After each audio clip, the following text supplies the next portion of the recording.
चलिए बाबू, थोड़ा शांति बनाइएगा। अब हमको परफॉर्म करने का मौका दीजिए।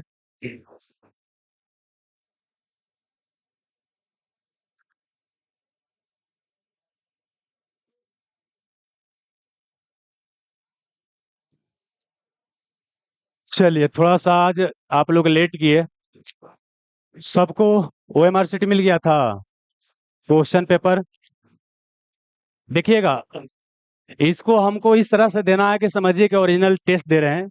तो आपको जितना समय अलॉट होता है, प्रयास करना है कि उतना समय आप पूरा कीजिए। अच्छा, 30 मिनट कम समय है, ज्यादा बढ़ाना पड़ेगा। ठीक है ना? ठीक है ना?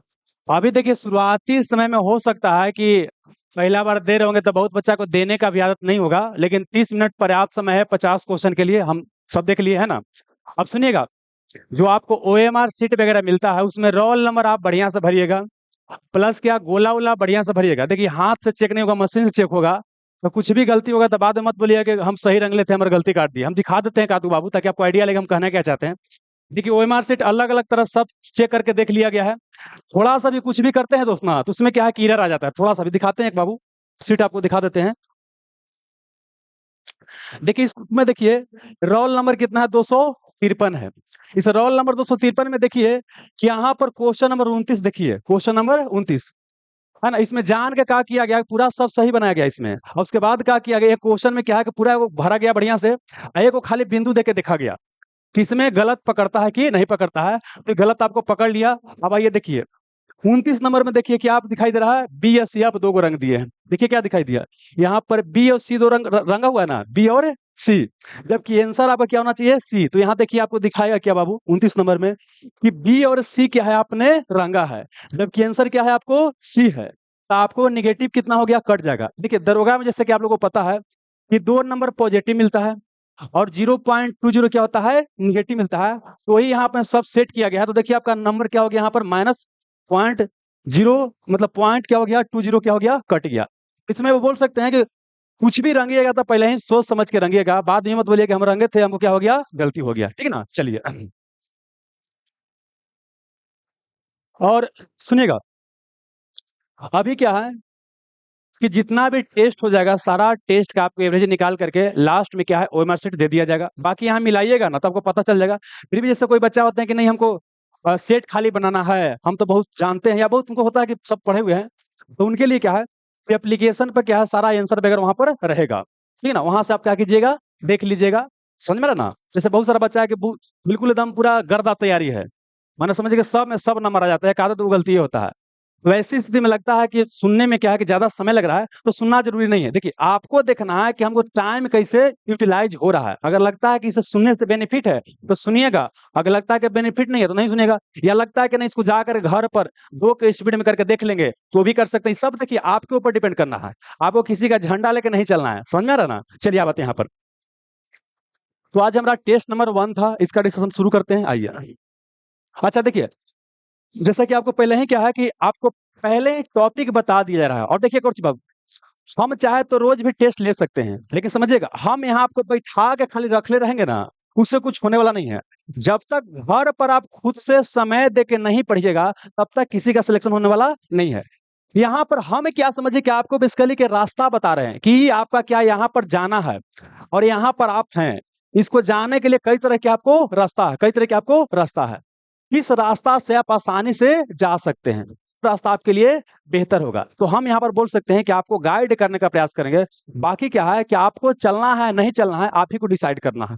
ऐसा थोड़ी ना है कि जितना बच्चा यहाँ पर आए हैं सब आपको कंटिन्यू करके कीजिएगा। आपको बता रहे हैं, अभी देख रहे हैं ना कि मारामारी हो रहा है बैठने के लिए ना, जैसे 3-4 टेस्ट और होने दीजिएगा, आप देख लीजिएगा। समझ में ना? तो ही बताने का प्रयास करें कि इतना आसान नहीं होता है। देखिए, यहाँ रॉकेट साइंस नहीं पढ़ना है, लेकिन बाबू क्या है, प्रक्रिया कठिन है। गर्मी में टेस्ट देना है, मन नहीं करेगा फिर भी क्या करना है, टेस्ट देना है ना? बाकी यहाँ पर आते हैं, ज्यादा बात नहीं बनाएंगे, नहीं तो बात तो भर दे बनाते रह जाएगा। आइए, अब सुनिएगा। अच्छा, उम्र बताए नहीं कि बाबू, ये बता देते हैं ना। अच्छा, सब कोई वीडियो वीडियो देखे थे बाबू, बेनिफिट हुआ था, है ना? देखिए, अगर मान लेते कि पहले से भी आप जानते होंगे ना, तो वही नोट्स को क्या कीजिएगा, पढ़ करके आइएगा। बाकी हम यहाँ पर क्या करेंगे, आपको देते रहेंगे। देखिए, तो मतलब अभी जो टेस्ट होगा, अब कब टेस्ट होगा, देखिए सप्ताह में हम क्या है 3 दिन टेस्ट लेने का प्रयास करेंगे, एक एक दिन अल्टरनेट करके। माने 6 दिन रहता है ना, एक दिन तो इतवारे रहता है, तो 3 दिन, सोमवार के बाद क्या हो जाएगा, सोमवार का टेस्ट हो जाएगा।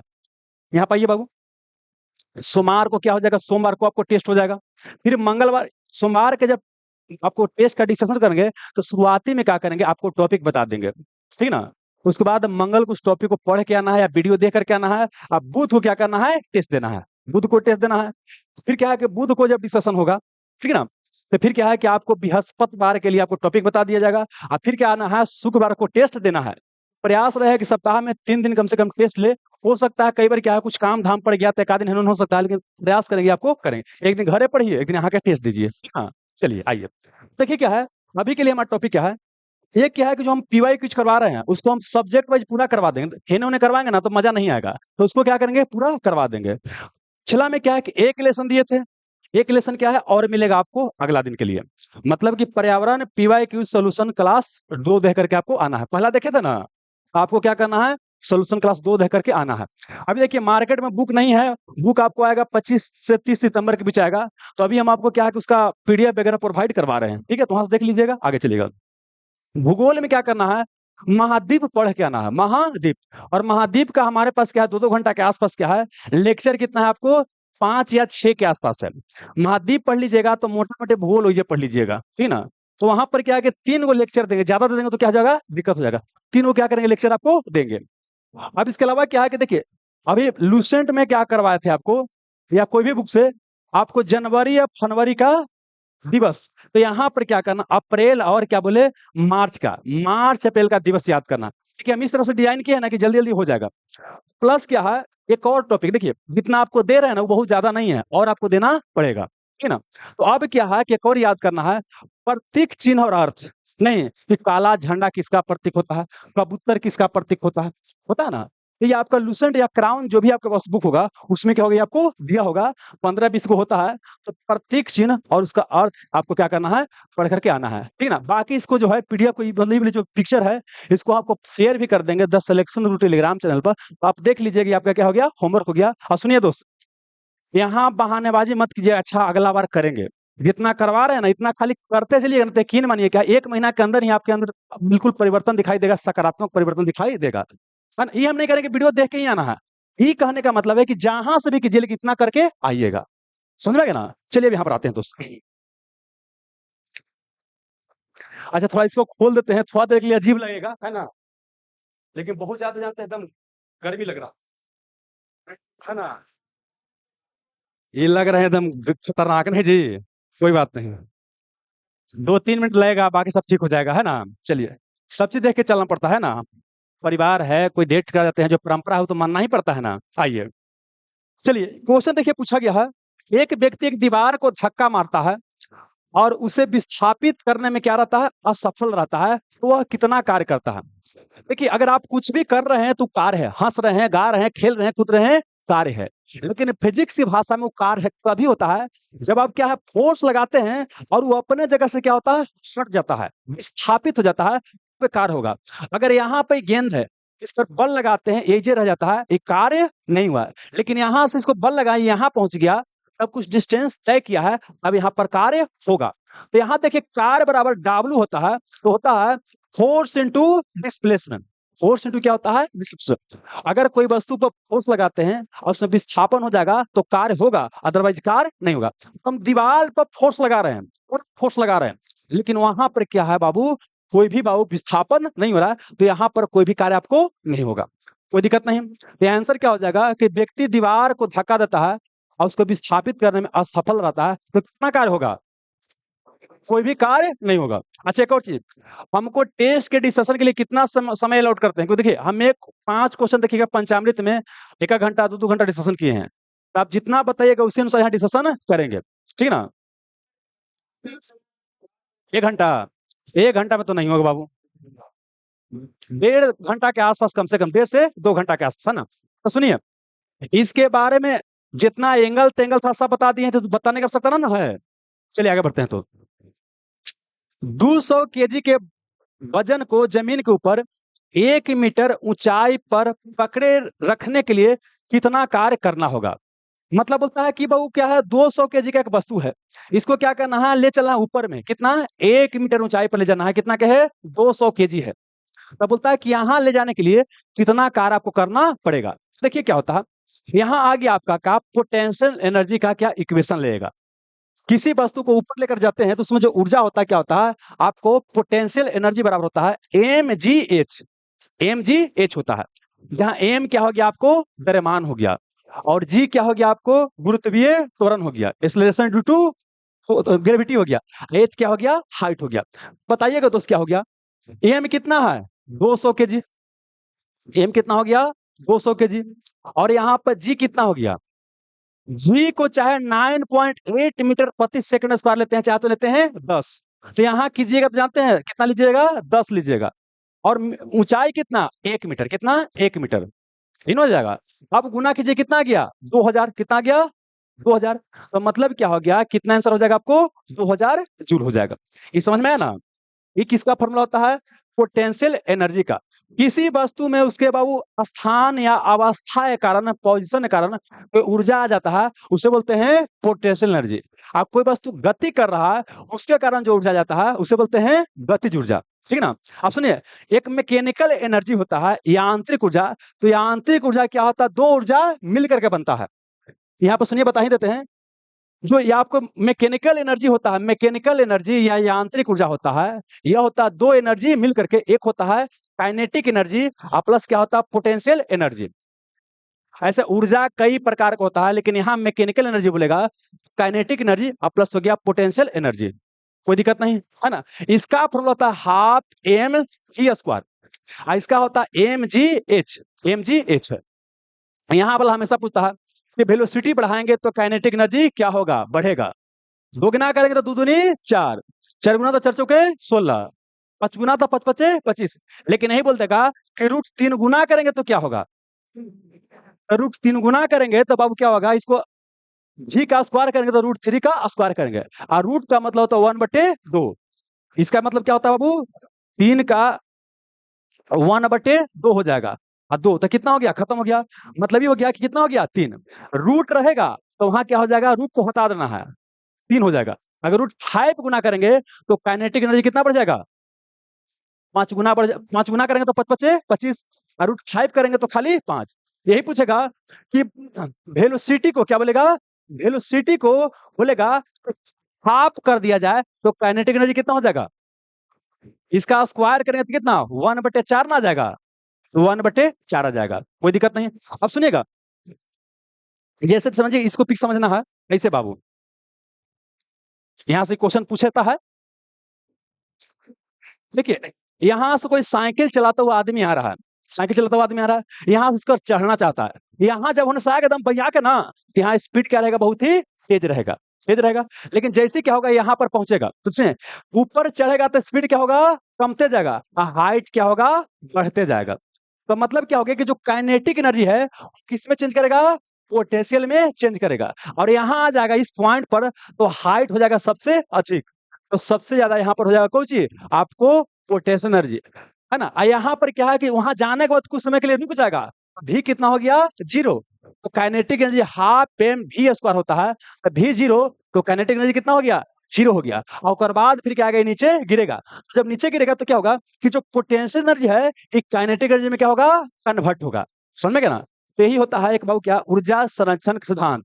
Energy can neither be created nor be destroyed, it can only change from one form to another. ऊर्जा को न तो आप बना सकते हैं न ही खत्म कर सकते हैं, सिर्फ इसका रूप को चेंज कर सकते हैं, है ना। तो यहाँ पर क्या हो रहा, जब आप ऐसा कोई रास्ता पर चलेगा तो क्या होता कि काइनेटिक एनर्जी मैकेनिकल एनर्जी में चेंज करता है, या mechanical kinetic sorry potential kinetic में चेंज करता है, या पोटेंशियल काइनेटिक में चेंज करता है, काइनेटिक पोटेंशियल या पोटेंशियल काइनेटिक में। इसका मतलब हो गया कि यहां से यहां आने के दौरान इसका कुल ऊर्जा क्या रहेगा, नियत रहेगा। नहीं, जैसे यहाँ देखिए यहाँ भी मैक्सिमम है, यहाँ हाइट है ये नहीं है, यहाँ पर पोटेंशियल एनर्जी क्या हो जाएगा 0, क्योंकि एम जी एच होता है तो क्या होगा एच 0 है, यहाँ पे क्या हो जाएगा पोटेंशियल एनर्जी 0, लेकिन यहाँ पर काइनेटिक एनर्जी क्या होगा मैक्सिमम हो जाएगा, ठीक है ना। तो यही देख रहे हैं क्या, तो एक ऊर्जा बोल सकते हैं कि दूसरा रूप में चेंज करता है, तो इसका मतलब ही हो गया कि यहाँ से यहाँ आने के दौरान इसका कुल ऊर्जा क्या रहेगा, नियत रहेगा, क्या रहेगा कुल आपको नियत रहेगा। तो यहाँ पर आइए बाबू क्वेश्चन पर, ये तो हो गया ना, ये वाला हो गया। अब आते हैं, हाँ, क्या पूछा गया? देखिए, कार्य और ऊर्जा दोनों एक ही चीज होता है। बैठिए, बताते हैं।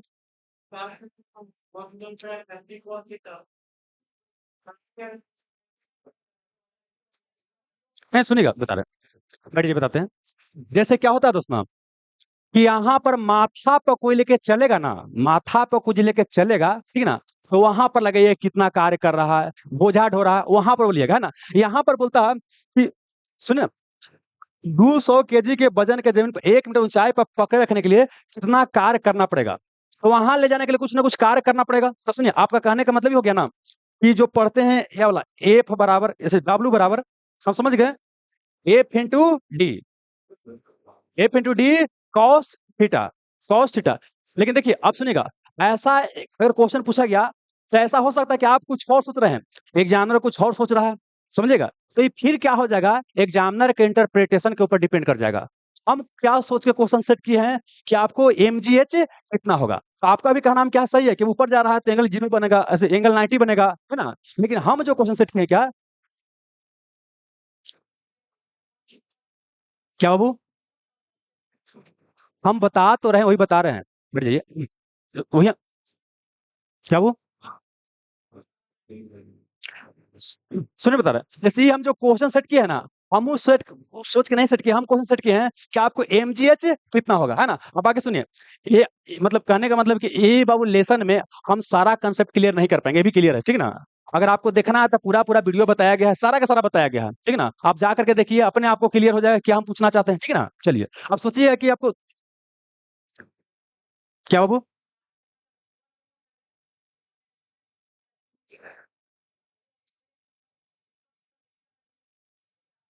क्या बोल रहे हैं।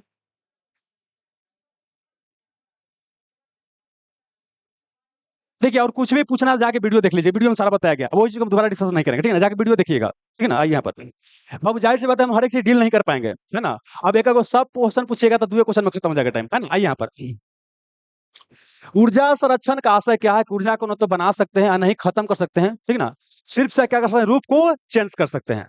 मतलब कि ऊर्जा का न तो सृजन हो सकता है और नहीं क्या हो सकता है, विनाश हो सकता है। आंसर क्या हो जाएगा, आपको डी नंबर हो जाएगा।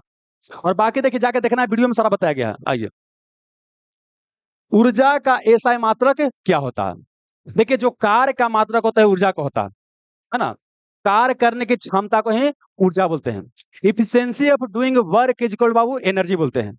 मतलब क्या हो गया कि डब्ल्यू बराबर क्या हो गया, ई हो गया। और देखिए, जो कार्य होता है इसका मात्रा क्या होता है, आपको जूल क्या होता है, जूल। एसआई मात्रा क्या होता है, जूल होता है। तो एनर्जी का भी एसआई मात्रा क्या हो जाएगा, जूल हो जाएगा। और सीजीएस मात्रक बोलेगा तो क्या हो जाएगा, अर्ग हो जाएगा। तो 1 जूल बराबर होता है 10 के पावर 7 अर्ग। 1 जूल बराबर 10 के पावर 7 अर्ग होता है, ये आपको याद करना है। प्लस साथ ही साथ एक और याद करना है, 1 न्यूटन बराबर 10 के पावर 5 डाइन होता है। लेकिन यहाँ न्यूटन बाबू क्या होता है, और डाइन बल का मात्रक होता है।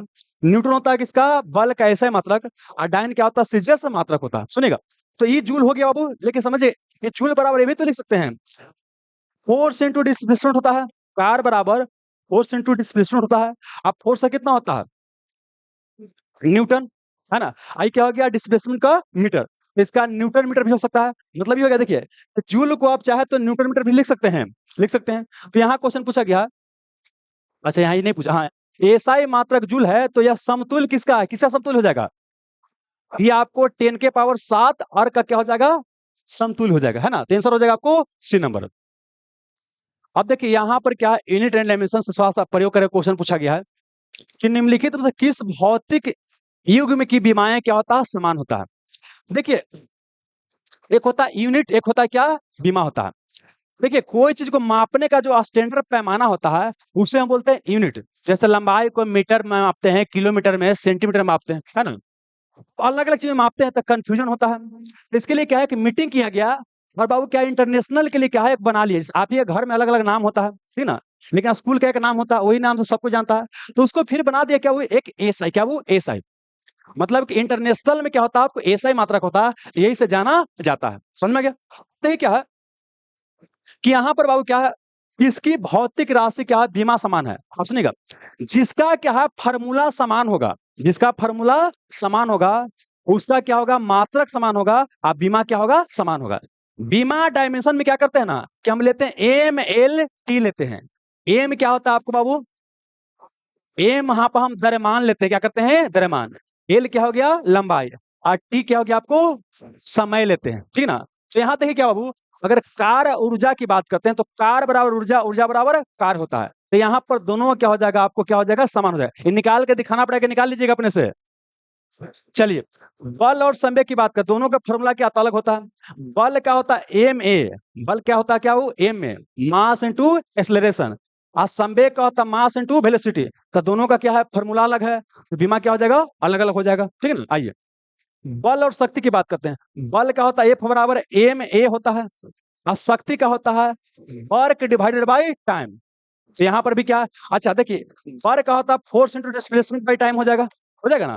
तो इसका भी क्या हो जाएगा, दोनों देखिए, दोनों का फॉर्मूला अलग है, तो बीमा और मात्रा क्या हो जाएगा, अलग अलग हो जाएगा, ठीक है ना। ये दोनों क्या हो जाएगा, सेम हो जाएगा। कार्य का मान हमेशा क्या होता है, क्या होता है, धनात्मक होता है। देखिए बाबू क्या होता है, वर्क बराबर होता है फोर्स इंटू होता है डिस्प्लेसमेंट होता है, फोर्स इंटू डिस्प्लेसमेंट होता है। और यहाँ पे क्या होता है, एफ डी कॉस थीटा, अगर एंगल बनेगा तो कितना होता है, कॉस थीटा होता है। समझ में गया। अब देखिए क्या है कि अगर थीटा की बात करते हैं, थीटा अगर बनता है कितना, 0 डिग्री, कितना, 0 डिग्री। जैसे यहाँ पर कोई वस्तु है और आप ऐसे खींचे, यही डायरेक्शन में बढ़ गया, तो यहाँ पर कोई एंगल बनेगा नहीं, तो यहाँ पर क्या हो गया आपको, 0 डिग्री। तो यहाँ cos 0 का मान कितना होता है, 1 होता है। मतलब कि जहां वस्तु है उसी डायरेक्शन में क्या करें, आप खींच रहे हैं, तो वहां पर कोई भी एंगल नहीं बनेगा, मतलब 0 बनेगा। तो यहाँ पर कार्य क्या होगा, मैक्सिमम, क्योंकि cos 0 का मान कितना होता है, 1 होता है। तो यहाँ कार्य क्या हो जाएगा, मैक्सिमम। अब जैसे ही एंगल बढ़ेगा तो कार्य का मान घटता जाएगा। समझिए क्या होता है, अगर हम cos 90 करते हैं, cos 90 करते हैं, तो cos 90 का भाई वैल्यू कितना होता है, 0 होता है। और फिर क्या करेंगे, F into D cos 90, F into D कितना, 0 बराबर कितना हो जाएगा, 0। तो यहाँ पर क्या, एक बाबू क्या है कि एक बार कार का मान कितना आ गया, 1 आ गया, एक बार कितना आ गया, है ना।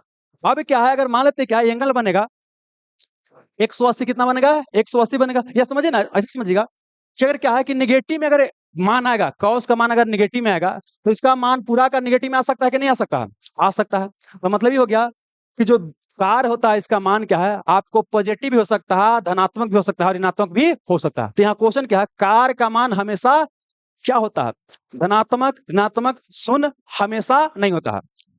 समझ में रहा है? बोलिए इसमें कौन बनाइएगा, यही बनाना पड़ेगा। क्योंकि देखिए, ये चाहे तो ऑप्शन यही दिया जा सकता है कि भाई धनात्मक, ऋणात्मक, शून्य हमेशा होता है, अगर ये रहता तो गलत हो जाता है, लेकिन क्या, हमेशा नहीं होता।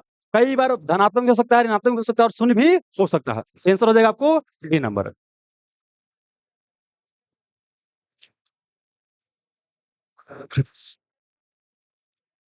अगला क्वेश्चन पूछा गया है दोस्त, निम्नलिखित ऊर्जा परिवर्तन में घर्षण बल शामिल होता है। देखिए घर्षण बल का मतलब क्या होता है ना, कि आप चल रहे हैं, इधर चल रहे हैं, तो आपके चलने के विरुद्ध में क्या करेगा, कोई बाबू बल लगाएगा, उधर से लगाएगा। मतलब आप जाने चल रहे हैं, उसका विपरीत दिशा में क्या है, बल लगता है, उसे बोलते हैं घर्षण बल कहा जाता है, ठीक है ना। तो यहाँ बोलता है कि निम्नलिखित किस ऊर्जा परिवर्तन में घर्षण बल शामिल है। तो यहाँ बाबू क्या है, गतिज ऊर्जा से क्या बोलता है, उष्मा ऊर्जा, क्या बोलता है, गतिज ऊर्जा से उष्मा ऊर्जा, स्थिति से क्या बोलता है, ध्वनि, और क्या बोलता है, रासायनिक से उष्मा ऊर्जा, ठीक है ना। एक है इनमें से कोई नहीं, या एक से अधिक दिया गया, ठीक है ना। तो इसमें क्या बनाए आप लोग, आप सुनिए, कई बार लग सकता है कि एक से अधिक लेगा, लेकिन हमको सबसे बेस्ट चूज करना होता है। यहाँ बोलता है ना, सुनिएगा, अगर कोई वस्तु अगर गति करा, क्या करा, गति करा। कई बार देखिए मोटरसाइकिल वगैरह चलता है, एकदम क्या होता है, चक्का रगड़ के क्या होता है, चलता है। अब चक्का अगर रगड़ के चलेगा तो वहां क्या आएगा, आपको घर्षण, क्या होगा, घर्षण होगा। तो मतलब ये बोल सकते हैं कि गतिज ऊर्जा करेगा तो वहां से क्या हो सकता है, उष्मा निकलेगा, है ना। इस कारण से कि नीचे सतह में क्या हो रहा है, आपको घर्षण हो रहा है, ठीक है ना। तो आंसर हो जाएगा आपको ए नंबर हो जाएगा। एक जानते हैं आपके एग्जाम में क्वेश्चन पूछा गया है कि कोई बॉल है, कोई बाबू बॉल है, ये बॉल क्या आगे बढ़ रहा है, अब कुछ समय के बाद रुक जाता है। एक जड़त्व का नियम तो बोलता है कि कोई वस्तु चल रहा है तो चलते रहना चाहिए, और रुका हुआ है तो रुके रहना चाहिए। लेकिन ये रुक क्यों जा रहा है, क्योंकि इसके विपरीत में क्या लग रहा है बाबू, घर्षण बल, क्या लग रहा है, घर्षण बल लग रहा है। घर्षण से फिलहाल इतना ही जानिए, बाकी सुनिए। एक लेसन हम बनाए हुए हैं, बल के विभिन्न प्रकार, बल के विभिन्न प्रकार। जब वो लेसन आप लोग को होमवर्क में दिया जाएगा ना, तो घर्षण बल के बारे में भी चर्चा करेंगे। यहाँ से घर्षण बल से क्वेश्चन एक आध को पूछा जा सकता है।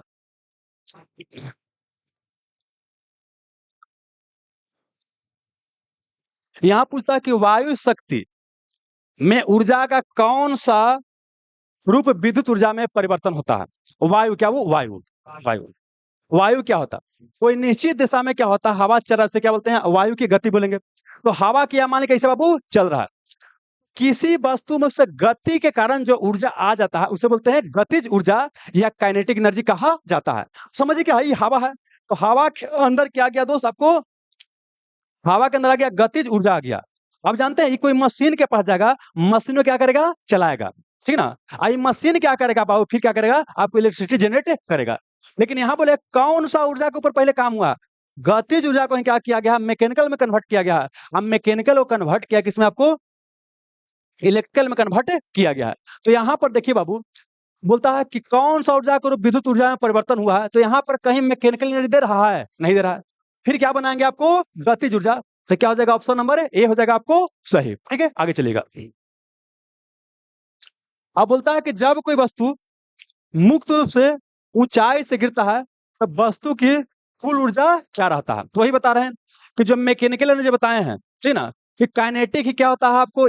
काइनेटिक ही क्या होता है? पोटेंशियल में चेंज करता है। अब पोटेंशियल ही क्या होता है आपको? काइनेटिक में चेंज करता है। मतलब कि टोटल देखा जाएगा तो एनर्जी क्या रहेगा आपको? कांस्टेंट रहेगा। तो यहाँ क्या हो जाएगा कि जब कोई वस्तु मुक्त रूप से कुछ ऊंचाई से गिरता है, तब वस्तु की कुल ऊर्जा क्या हो जाएगा बताइएगा? अपरिवर्तित रहेगा। इसी क्वेश्चन में जानते हैं कई एग्जाम में कैसे पूछा गया है कि जब वस्तु क्या होता है ऊपर से नीचे गिरता है, तो कौन सा ऊर्जा में परिवर्तन होगा? ऊपर से नीचे गिर रहा है, तो मान ली कि यहाँ ये हाइट पर था, यहाँ पर हाइट पर था और नीचे गिरा, तो नीचे गिरने के कारण क्या होगा? वेलोसिटी बढ़ेगा। तो समझिए क्या, हाइट कमेगा, तो में जो आपको पोटेंशियल एनर्जी है वो क्या होगा? घटेगा। पोटेंशियल एनर्जी घटेगा ना, ऊपर से नीचे गिर रहा है, पोटेंशियल एनर्जी घटेगा और काइनेटिक क्या होगा? बढ़ेगा। ये पूछा गया कि ऊपर से जब वस्तु गिरता है तो आपका स्थितिज ऊर्जा घटता है, काइनेटिक ऊर्जा क्या होता है? आपको बढ़ता है। ठीक है ना? तो ये हो जाएगा आपको, ये हो जाएगा। अब बोलता है किसी पहाड़ी में चढ़ती कार में क्या होता है? कोई पहाड़ी है, उस पर कार चढ़ रहा है, तो तुरंत समझ में आ गया बाबू क्या बोले? ये पहाड़ी है, इस पर कार चढ़ रहा है।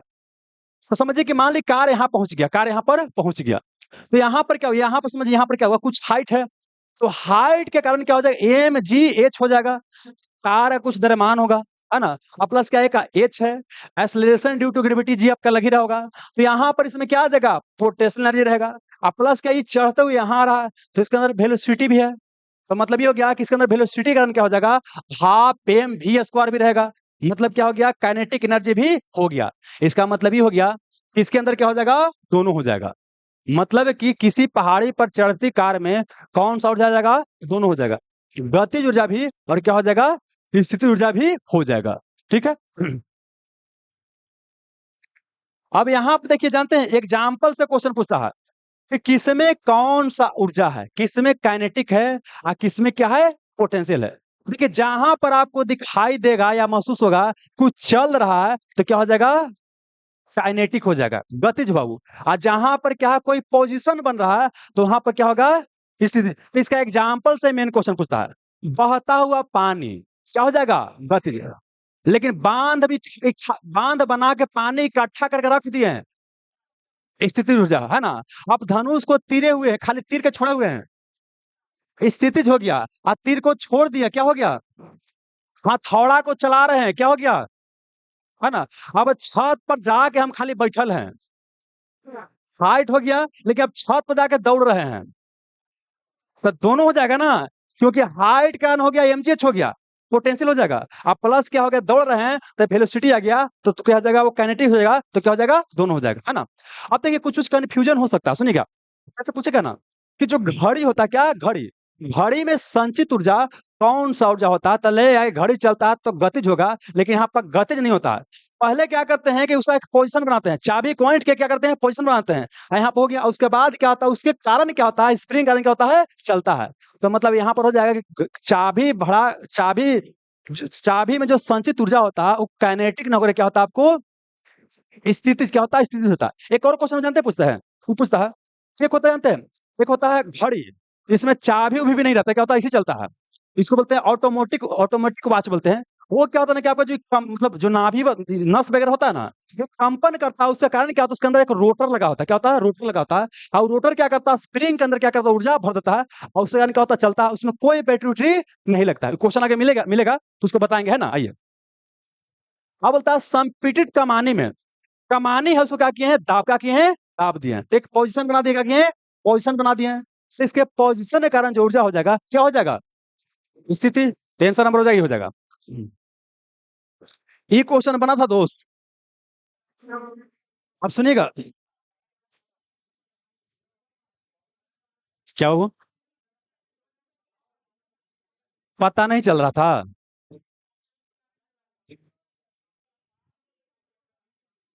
देखिए, एक सुन लीजिए, इसमें जितना क्वेश्चन डाला गया है, कोई ना कोई एग्जाम में पूछा गया है। इसका मैक्सिमम क्वेश्चन क्या है? सब कोई ना कोई एग्जाम में पूछा गया है बाबू, ठीक ना? और वहीं से बाबू क्या है, क्वेश्चन ये पूछा गया था पीसीएस एग्जाम में कि कौन सा ऊर्जा को मतलब सूची 1 को सूची 2 से क्या करना था? मिलाना था। तो एक तरफ क्या है कि ऊष्मा का रूप चेंज हो रहा है, एक तरफ कौन ये काम करेगा, ठीक ना? तो यहाँ पर देखिए, मान लीजिए देखिए ऊष्मा से वैद्युत, अब हो सकता है डायरेक्ट पता आपको ना चले। तो ऐसा क्वेश्चन में सबसे पहले जो आसानी से पता चल जाता है उसको पकड़ते हैं, है ना? और ऐसा क्वेश्चन आसान होता है सबसे अधिक। ऐसा क्वेश्चन देखिए कभी हवाइएगा नहीं, खाली एक आध को पकड़ने का प्रयास कीजिएगा। तो आइए बाबू, वैद्युत से ध्वनि तो पता होगा। ये जो हम बोल रहे हैं हेलो हेलो, ये है माइक्रोफोन। क्या है? माइक्रोफोन। तो यहाँ साउंड गया, ये तार में गया, तो तार में होता है विद्युत ऊर्जा होता है। और जहां तहां चोंगा लगल है, स्पीकर, लाउड स्पीकर, वो क्या हो गया आपको बाबू? लाउड स्पीकर है। तो वो क्या है कि ना, तार एनर्जी गया होगा, इलेक्ट्रिकल एनर्जी गया, और उसको फिर से क्या साउंड में कन्वर्ट कर दिया है। तो यहाँ बोलता है कि विद्युत को ध्वनि में कन्वर्ट करता है। तो लाउड स्पीकर तो यही ना काम कर रहा है। लाउड स्पीकर क्या कर रहा है? लाउड मतलब क्या कर रहा है कि यहाँ से बहुत तार में गया एनर्जी, तो विद्युत गया और उसको किस में कन्वर्ट किया? ध्वनि में। तो मतलब यहाँ क्या हो जाएगा? बी का 3। पहले क्या कीजिए, बी का 3 पकड़िए। बी का 3 एगो इसमें है और किसी में है जी? है ये नहीं ल। तो मतलब कि यह बाबू क्या है, ये सब खत्म हो गया। मतलब कि ये को पकड़े से क्या हो गया? क्वेश्चन बन गया। बाकी और समझ लीजिए, है ना? सुनिएगा, उष्मा से वैद्युत, उष्मा से कौन उष्मा को विद्युत में क्या करता है? कन्वर्ट करता है। अच्छा, इसमें कोई ऐसा दिखाई दे रहा है कि उष्मा को विद्युत में कन्वर्ट कर रहा है? ये ईंधन को जलाएंगे, ईंधन को जलाएंगे। तो ईंधन क्या होता है? माने कोयला जला रहे हैं, तो कोयला है, लकड़ी एक तरह क्या है? रसायन है। क्या है? रसायन है। तो ईंधन को जलाने से क्या होता है कि कोयला जला रहे हैं, तो कोयला जलाने से क्या होगा? आपको उष्मा पैदा होगा और प्लस क्या होगा? प्रकाश पैदा होगा। कोयला जलाने से उष्मा पैदा होगा और क्या होगा? प्रकाश होगा। तो यहाँ बोल सकते हैं कि ईंधन के दहन से ये वाली हो सकता है, डी के 5 हो सकता है, डी के 5। तो डी के 5 यहाँ पे कहीं है बाबू, इसमें है। आइए फिर क्या बोले, द्रव्यमान से उष्मा, द्रव्यमान से उष्मा, ठीक ना? देखिए क्या होता है, न्यूक्लियर जो रिएक्टर होता है, न्यूक्लियर रिएक्टर होता है, उसमें ईंधन को क्या करते हैं? डालते हैं। यूरेनियम की बात करते हैं, ईंधन के रूप में इस्तेमाल करते हैं। यूरेनियम को डालते हैं, उससे क्या होता है? फिर बाद में क्या होता है? हीट जनरेट होता है, ठीक ना? तो मतलब क्या हो जाएगा? द्रव्यमान से उष्मा। अब देखिए, ये भी बोल सकते हैं यहाँ सर, कोयला के भी अंदर भी द्रव्यमान होता है, कोयला के अंदर भी द्रव्यमान होता है, ठीक ना? वो भी सही है, ठीक ना? लेकिन कहने का मतलब क्या है कि समझना है तो कुछ तो करना ही पड़ेगा। बाकी क्या क्या हमारा आंसर मिल गया, एक ही से क्या आंसर मिल गया है। लेकिन यहाँ पर क्या हो गया कि द्रव्यमान से उष्मा क्या होता है? करना है नाभिकीय रिएक्टर में। नाभिकीय रिएक्टर में क्या होता है? परमाणु ईंधन डालेंगे और उसके बाद क्या होता है? उष्मा जनरेट होगा और फिर क्या? उष्मा से वैद्युत। अब देखिए, ऐसे क्या होता है? सोलर प्लेट की बात करते हैं, सोलर सेल की बात करते हैं, उस सौर ऊर्जा से विद्युत ऊर्जा, सौर ऊर्जा क्या करता है? विद्युत ऊर्जा में कन्वर्ट करता है, ठीक ना? लेकिन यहाँ पर क्या बाबू, आपके एक ऑप्शन में सोलर सेल दिया गया है और बाबू सोलर ऊर्जा है या नहीं है। फिर ही सोचेंगे कि सौर के सूर्य है, तो सूर्य में क्या है? गर्मी है। क्या है? गर्मी है। तो गर्मी है तो उसके अंदर क्या होगा? हीट होगा। हीट होगा तो हीट को किस में कन्वर्ट किया? विद्युत में कन्वर्ट किया। तो सुनिएगा, कई बार क्या होता है कि ऑप्शन में जो पढ़ले रहिएगा हूबहू डायरेक्ट नहीं मिलेगा। फिर क्या है, जो पढ़ले रहिए उसको लगाइए दिमाग कि हो सकता है कि नहीं हो सकता है, ठीक ना? चलिए, और आज सुनिए, पहले ऐसा क्वेश्चन नहीं आता, पहले जो मास्टर साहब पढ़ाएंगे वही क्वेश्चन आता था। लेकिन आजकल क्या है, एग्जाम में पूछने का पैटर्न थोड़ा सा क्या और आपको चेंज कर रहा है। मतलब कि यहाँ पर ये चेक करना चाहता है कि आपके पास कंसेप्ट है कि नहीं है, ठीक ना? चलिए, अब बोलता है कि सूर्य पर ऊर्जा का निर्माण होता है, कैसा निर्माण होता है? सुनिएगा, जैसे जानते हैं, कोई बाबू क्या होता है? परमाणु होता है, परमाणु के अंदर क्या होता है? नाभिक होता है। और नाभिक के अंदर ऊर्जा होता है, उसको बोलते हैं नाभिकीय ऊर्जा। क्या बोलते हैं? नाभिकीय ऊर्जा। क्या बोलते हैं? नाभिकीय ऊर्जा। अभी नाभिक के अंदर देखिए, कोयला वोला जलाते हैं तो वहां से ऊर्जा निकलता है, लेकिन कोयला बहुत जलाते हैं तब थोड़ा सा एनर्जी निकलता है, लेकिन नाभिक में थोड़ा सा भी जलाएंगे तो बहुत सारा ऊर्जा क्या होता है? निकलता है। समझिए क्या है कि नाभिक को निकालने का दो तरीका है।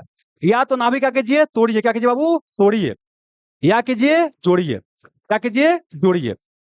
तोड़ कर भी निकाल सकते हैं और जोड़ कर भी निकाल सकते हैं। नाभिक को तोड़ करके जब एनर्जी निकालते हैं उसको बोलते हैं नाभिकीय विखंडन। क्या बोलते हैं? नाभिकीय विखंडन।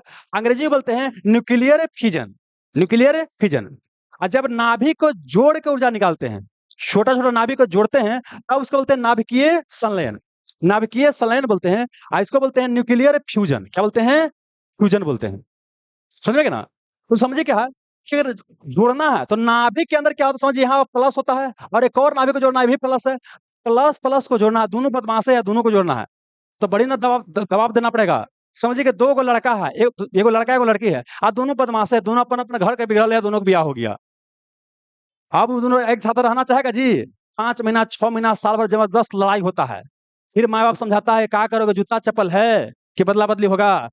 हेने उसे ससुरारियों से प्रेशर है, हेनु से प्रेशर है, तब जाकर क्या होता है, दोनों जाकर के फिर क्या होता है, रहता है साथ में। तो ये बताने का प्रयास करें, पूछेगा कि किसमें ज्यादा प्रेशर और टेम्परेचर की आवश्यकता पड़ता है? नाभिकीय संलयन में ज्यादा टेम्परेचर और प्रेशर की आवश्यकता पड़ता है। तो यहाँ पर समझिए क्या कि हाइड्रोजन हाइड्रोजन मिला तो क्या बनता है बाबू? हीलियम। क्या बनता है? हीलियम। हाइड्रोजन हाइड्रोजन मिलता है तो क्या बनता है? हीलियम बनता है। इस समझिए कि दो को नाभिक मिला और एक बड़ा और भारी नाभिक का निर्माण हुआ, इसको बोलते हैं नाभिकीय संलयन अभिक्रिया। सुनिएगा, सूर्य की बात करते हैं या तारा की बात करते हैं? सूर्य भी एक प्रकार क्या है? तारा है। सूर्य ग्रह नहीं है। पृथ्वी के सबसे नजदीक ग्रह कौन है आपको? सूर्य ही है, ठीक ना? सॉरी, गड़बड़ा गया। पृथ्वी के सबसे नजदीक तारा कौन है? सूर्य है। तो सूर्य भी तारा है, और बाकी ऐसा अरबों तारा है, बाकी ऐसा क्या है? अरबों तारा। और सभी तारा का ऊर्जा का सोर्स क्या है? नाभिकीय संलयन अभिक्रिया। क्या? नाभिकीय संलयन अभिक्रिया। और इसके अलावा क्या होता है? एक होता है हाइड्रोजन बम। कौन है वो? Hydrogen bomb. एगो सुने होंगे तो उत्तर कोरिया है, किम जोंग बुंग करे कुछ नाम है ना, वो हमेशा ऐसा बम बम फोड़े के फेर में रहता है। क्या बोले? Hydrogen bomb. ये किस पर है? नाभिकीय संलयन पर। कोई दिक्कत नहीं। अब आइएगा, यहाँ पर एनर्जी भी ज्यादा निकलता है, यहाँ पे एनर्जी क्या होता है? कम निकलता है। अब आइए देखिए, अगर विखंडन करवा रहे हैं, कोई नाभिक उसको विखंडन करवा रहे हैं, तो विखंडन करवाने के लिए चुगली का काम जरूरी पड़ता है। घर में लड़ाई लगवाना होता है तो गांव घर वाला कुछ इधर से बोलता है कि जाना तो पर मैं इसे कह रहा था, कैसे कह रहा था, लड़ाई होता है। ऐसे क्या है कि यहाँ से क्या होता है कि न्यूट्रॉन से क्या करते हैं? बमबारी करवाते हैं इसके ऊपर। अब क्या होता है? यहाँ पर रिएक्शन होता है, टूटता है। ठीक है, अब सुनिए, अगर टूट रहा है और टूट को क्या करते हैं? कंट्रोल नहीं कर पाते हैं, उसको बोलते हैं अनियंत्रित नाभिकीय विखंडन। जो परमाणु बम होता है वो होता है अनियंत्रित नाभिकीय विखंडन पर काम करता है। और जब उसको हम क्या किए? रिएक्शन को कंट्रोल कर लिए, तो उसको बोलते हैं नियंत्रित नाभिकीय विखंडन, कंट्रोल्ड न्यूक्लियर फिजन बोलते हैं। जो परमाणु रिएक्टर होता है जहां से हम बिजली पैदा करते हैं, परमाणु रिएक्टर, परमाणु रिएक्टर, और सुनिए यहाँ पर क्या बोले बाबू? परमाणु बम। परमाणु बम। और ये क्या बोले बाबू आपको? रिएक्टर। परमाणु रिएक्टर की बात करते हैं, परमाणु रिएक्टर। परमाणु रिएक्टर क्या होता है आपको? नियंत्रित नाभिकीय विखंडन पर काम करता है। और ये क्या होता है आपको? अनियंत्रित, अनियंत्रित नाभिकीय विखंडन पर काम करता है। समझ में आ गया? अब सुनिएगा, दुनिया में पहला परमाणु बम गिराया गया था अमेरिका द्वारा जापान के शहर हिरोशिमा पर, और बाद में नागासाकी पर। 6 अगस्त को हिरोशिमा पर और 9 अगस्त को नागासाकी पर। हिरोशिमा पे गिराया तो पहले छोट का बोला लिटिल बॉय है, बोला कि मान जो अभी हार मान जाओ, ना मान तो लो फैट बॉय है। पहले लिटिल बॉय 6 को और 9 को फैट। पहला में यूरेनियम, यूपी पहला में यूरेनियम, और दूसरा में प्लूटोनियम, प्लूटोनियम का प्रयोग किया था। ये सब क्वेश्चन पूछता है आपको, किया था। समझ में आ गया? तो ये समझ में आया मतलब विखंडन क्या होता है, संलयन क्या होता है। अब सुनिएगा, परमाणु बम बनाया था, पूछेगा कि हाइड्रोजन बम ये कौन बनाया था? परमाणु बम कौन बनाया था? ओपेनहाइमर का नाम सुना होगा। अभी उसको बहुत पुरस्कार मिला है, सिनेमा बना है तो पुरस्कार मिला है, तो टॉपिक पूरा क्या हो गया? महत्वपूर्ण हो गया। ऐसे टॉपिक महत्वपूर्ण बनता है। तो ओपेनहाइमर क्या बनाया? परमाणु बम बनाया है। ठीक है, और बाबू क्या है? पूछेगा कि हाइड्रोजन बम कौन बनाया है? एडवर्ड टेलर, ठीक है, हाइड्रोजन बम बनाया है। जनक पूछेगा, निर्माता पूछेगा, बना लीजिएगा। एक पूछेगा परमाणु युग का निर्माता किसे कहते हैं? अच्छा, ये सब जो ऊर्जा बना रहा है ना, दुनिया को बर्बाद करने वाला, लेकिन जो परमाणु रिएक्टर बनाया होगा वो दुनिया को आबाद करेगा, क्योंकि ऊर्जा से क्या करेगा? आपको सब घर में जाएगा। मतलब ये क्या है, एनरिको फर्मी ये परमाणु रिएक्टर का क्या किए हैं, खोज किए हैं। एनरिको फर्मी को परमाणु युग का निर्माता कहा जाता है। इतना आप ध्यान रखिएगा, बाकी उतना समय नहीं कि ज्यादा बता पाएंगे। आइए, सूर्य का ऊर्जा का निर्माण का सोर्स क्या है, नाभिकीय संलयन अभिक्रिया। ऑप्शन नंबर बी हो जाएगा। डायनेमो क्या करता है, देखिए डायनेमो और मोटर बड़ी पूछता है आपके एग्जाम में, क्या करता है।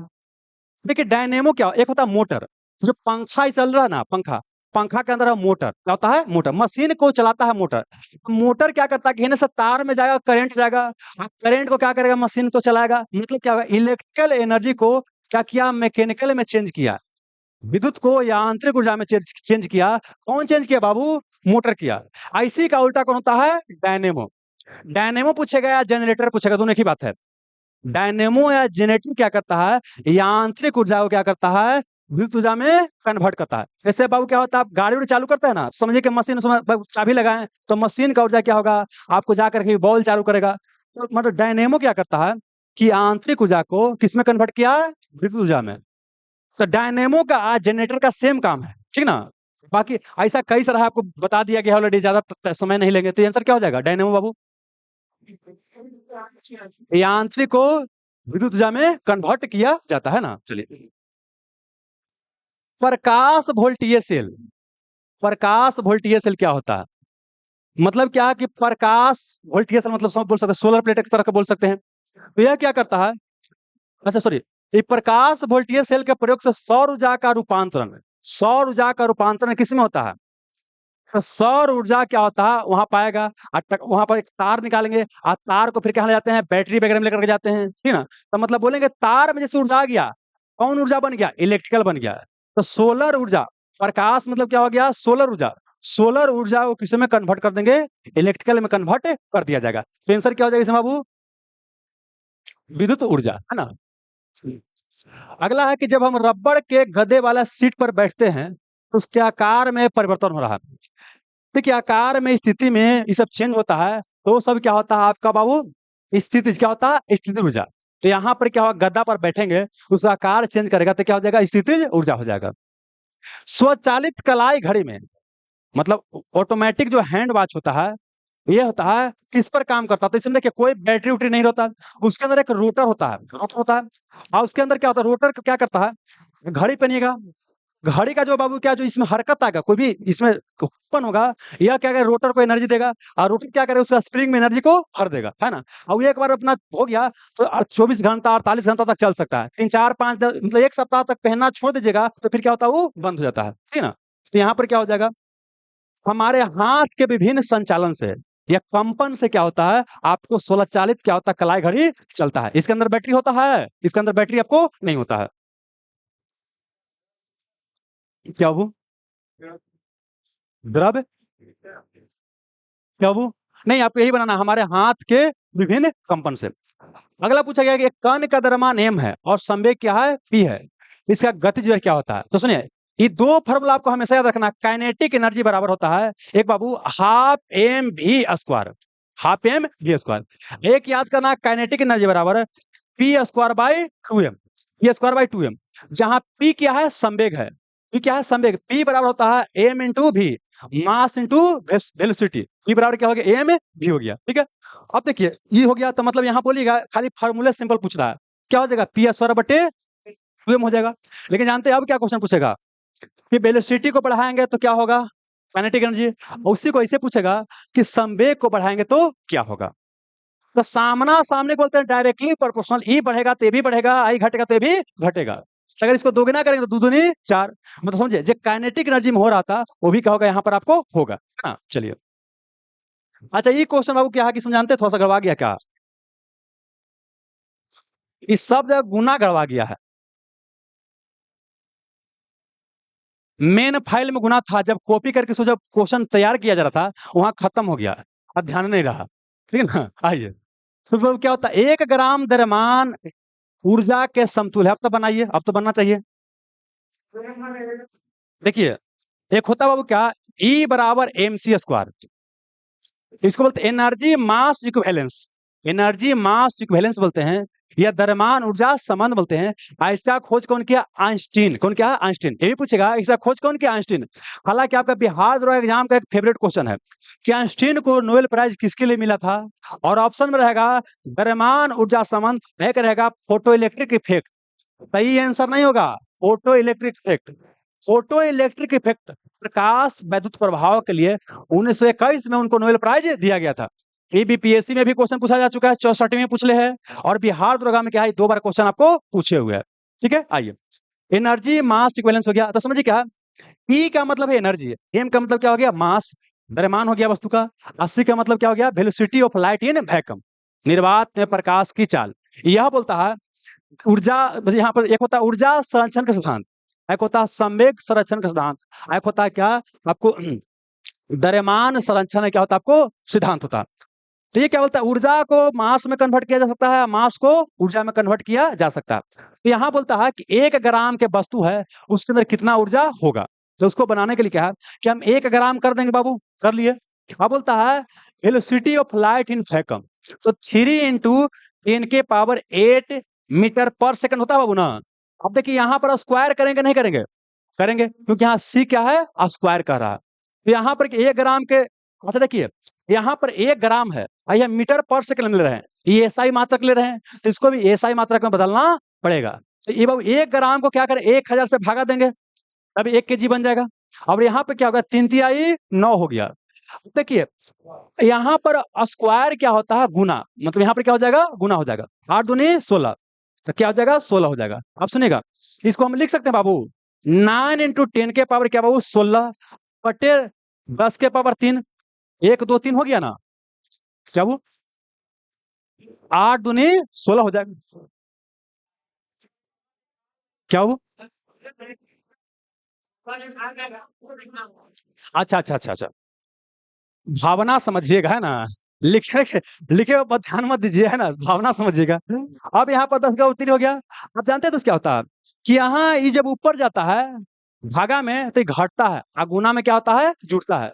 तो यहाँ 10 के पावर 16 है, 10 के पावर 3 है, तो 16 माइनस 3 कितना हो गया? 13। तो हो सकता है 9 के पावर 9 इंटू 10 के पावर कितना वो? 13 हो सकता है ना। तो यही क्या हो जाएगा? आपका आंसर हो जाएगा। ऑप्शन में था बाबू, ये वाला था। ऑप्शन नंबर क्या हो जाएगा? ए हो जाएगा सही। अच्छा एक चीज बताइएगा, 500 के पावर क्या बोले बाबू? 500 के पावर 0, 500 के पावर 0 कितना होता है? किसी के पावर 0 होता है, इसका मतलब क्या होता है? 1। जैसे एग्जांपल क्या होता है कि 500 के पावर मान लीजिए 10 कर दिए, अब 500 के पावर नीचे भी क्या कर दिए? 10 कर दिए, इन हो जाएगा जी। अब 10 माइनस 10 करेंगे तो 0 आ जाएगा, लेकिन ऐसे अगर काटिएगा तो 1 ना आ जाएगा ना। तो मतलब क्या हो जाएगा? किसी के पावर अगर 0 रहेगा तो कितना हो जाएगा आपको? 1 हो जाएगा। ये क्वेश्चन भी बड़ी पूछता बाबू, 1 किलोवाट घंटा कितने जूल के बराबर होता है? देखिए समझिएगा, एक होता तो क्या पावर बराबर वर्क बटे टाइम, पावर बराबर क्या होता है? वर्क बटे टाइम होता है। वर्क बटे टाइम का मतलब क्या हो गया? जूल। क्या हो गया आपको? जूल। जूल हो गया बाबू, जूल हो गया। आप बटे क्या हो गया? सेकंड। क्या हो गया आपको? सेकंड हो गया। जूल सेकंड, जूल बटे सेकंड।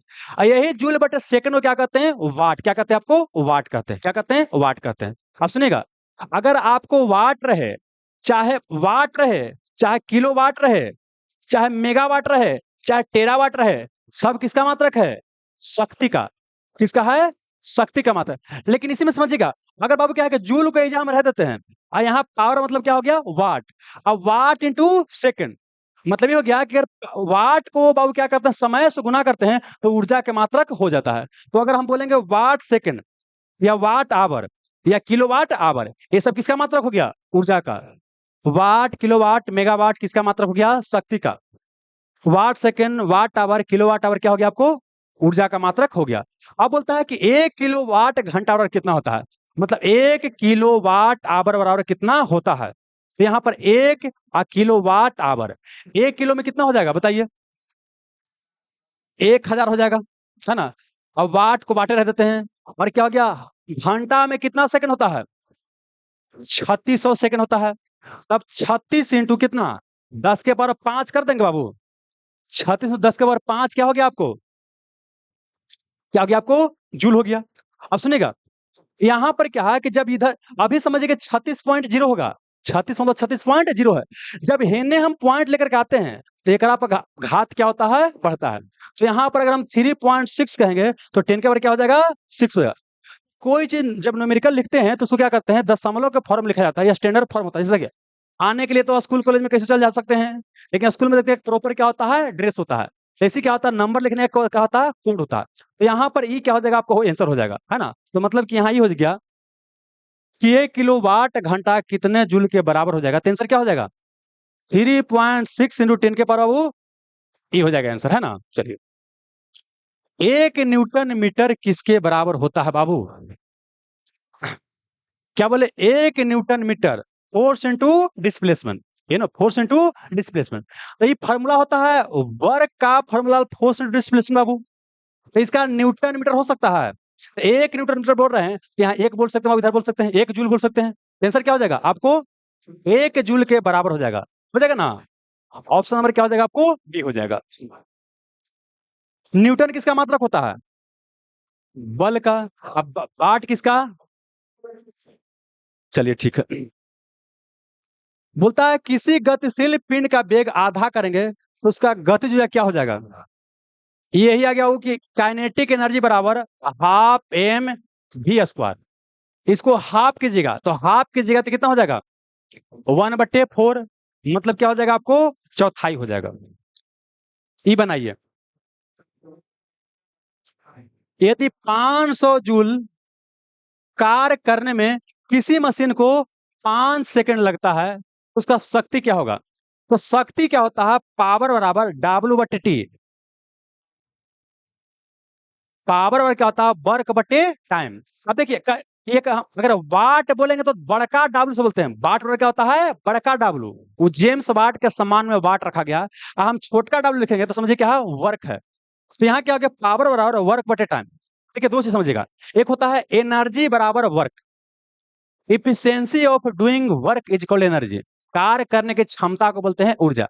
लेकिन कार्य करने की दर बोलेगा, दर मतलब होता है the rate of doing work is equal to power. Rate मतलब होता है समय से तुलना कर रहे हैं, समय से तुलना कर रहे हैं, और समय को नीचे रखें। ज्यादा अगर कोई समय ले रहा होगा उसका पावर क्या होगा, कम होगा। उल्टा समझना है, ज्यादा समय ले रहा है तो पावर क्या होगा, कम। और कम समय ले रहा है तो पावर क्या होगा आपको, ज्यादा होगा। क्लियर है।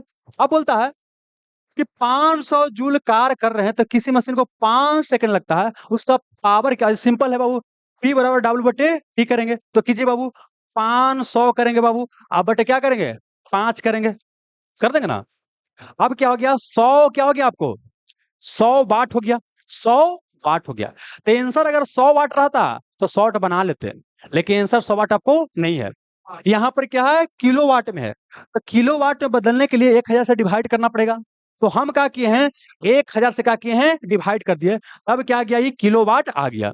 अब बोलिए 2 से 2 कट जाएगा, कट जाएगा। तो 1 बटे कितना आ गया, 10 आ गया। तो इसी को 0.1 बोल सकते हैं बाबू, 0.1 बोल सकते हैं। तो आंसर हो जाएगा कहाँ, 0.1 किलो वाट हो जाएगा। तो क्या हो जाएगा आपको बाबू, सी नंबर हो जाएगा। आइए अगला क्वेश्चन पूछा गया है, 1 केजी वस्तु की गतिज ऊर्जा, 1 किलो वस्तु की गतिज ऊर्जा 1 जूल है, तब इसकी चाल क्या होगा। तो आपको क्या क्या दिया गया है, एक तो क्या दे दिया वो आपको, काइनेटिक एनर्जी दे दिया। क्या दे दिया आपको दोस्त, काइनेटिक एनर्जी दे दिया है कितना, 1 जूल दे दिया है। और वस्तु क्या बाबू, एम दे दिया कितना, 1 केजी दे दिया। अब जानते हैं हम लोग क्या, काइनेटिक एनर्जी बराबर होता है half M V square, half M V square, half M V square. हमको क्या निकालना है, चाल निकालना, मतलब भी क्या करना है, निकालना है। तो हम क्या करेंगे, काइनेटिक एनर्जी 1 लिखेंगे और हाफ लिखेंगे बाबू, अगुने 1 लिखेंगे, इंटू भी स्क्वायर लिखेंगे। ठीक है। अभी 2 को इधर लेकर के आ सकते हैं, तो 2 इधर आ गया तो क्या हो गया, भी स्क्वायर हो गया, हो गया ना। तो भी बराबर हम क्या लिख सकते हैं, रूट अंडर 2 कर सकते हैं। तो रूट 2 का मान क्या हो जाएगा, 1.41, 1.41। तो यहाँ हो जाएगा 1.41 मीटर पर सेकंड, है ना। अब 41 नहीं है तो क्या 1.4 हो जाएगा, आपको ऑप्शन नंबर सी हो जाएगा। अब सुन लीजिए, दरोगा एग्जाम के लिए न्यूमेरिकल ज्यादा महत्वपूर्ण नहीं है, लेकिन सिंपल न्यूमेरिकल आपको करवा रहे हैं। देखिए टफ न्यूमेरिकल नहीं करना है, लेकिन इतना लेवल तक किया तो जा सकता है। रेलवे वेलवे की तैयारी कर रहे हैं तो इससे और अंदर तक आपको करना होगा, है ना। लेकिन दरोगा लेवल में क्या है, आपको इतना ज्यादा डीप में जाने की आवश्यकता नहीं है। चलिए, ये क्वेश्चन बिहार दरोगा में पूछा गया है, और जब हम डिस्कशन किए उसको यहाँ बताए भी थे। बोलिए, ये बना था कितना, इसका आंसर आया था? ठीक है, ये बोलता है बाबू, किसी वस्तु का संवेग को क्या करते हैं, दुगना करते हैं। किसी वस्तु के संवेग को दुगना करते हैं। कर दिए बाबू।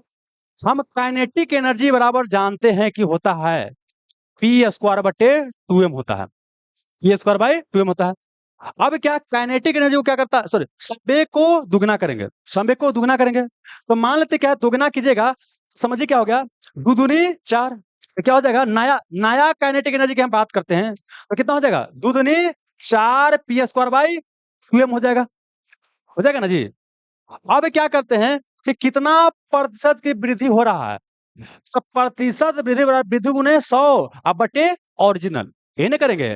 तो मतलब कि यहाँ कर सकते हैं, वृद्धि निकालने के लिए हम निकालेंगे वृद्धि, तो 4 पी स्क्वायर अब बटे 2m अब माइनस पी स्क्वायर बटे 2m हो जाएगा ना।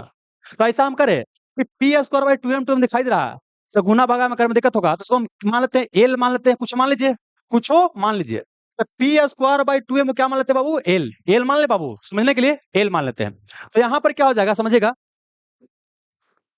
यहाँ एल है तो यहाँ क्या हो जाएगा, 4l हो जाएगा ना। तो वृद्धि बराबर 4l माइनस एल गुने 100 अब बटे ओरिजिनल, ओरिजिनल कितना एल बाबू, तो यहाँ क्या हो गया 3l गुने 100 अब बटे कितना एल, एल से एल कट गया तो कितना हो जाएगा 300% आपका हो जाएगा। तो आंसर क्या हो जाएगा बाबू, 300% आपका हो जाएगा, ठीक है ना। चलिए, अगला बोलता है, ये देखिए इसमें क्या है कि 3-4 को स्टेटमेंट दिया गया है, मतलब इस क्वेश्चन में क्या है 3-4 क्वेश्चन है, पूछा गया है निम्नलिखित में से कौन सही नहीं है। एक अश्व शक्ति 746 वाट का होता है, सही बात है, एक एचपी और 746 वाट होता है।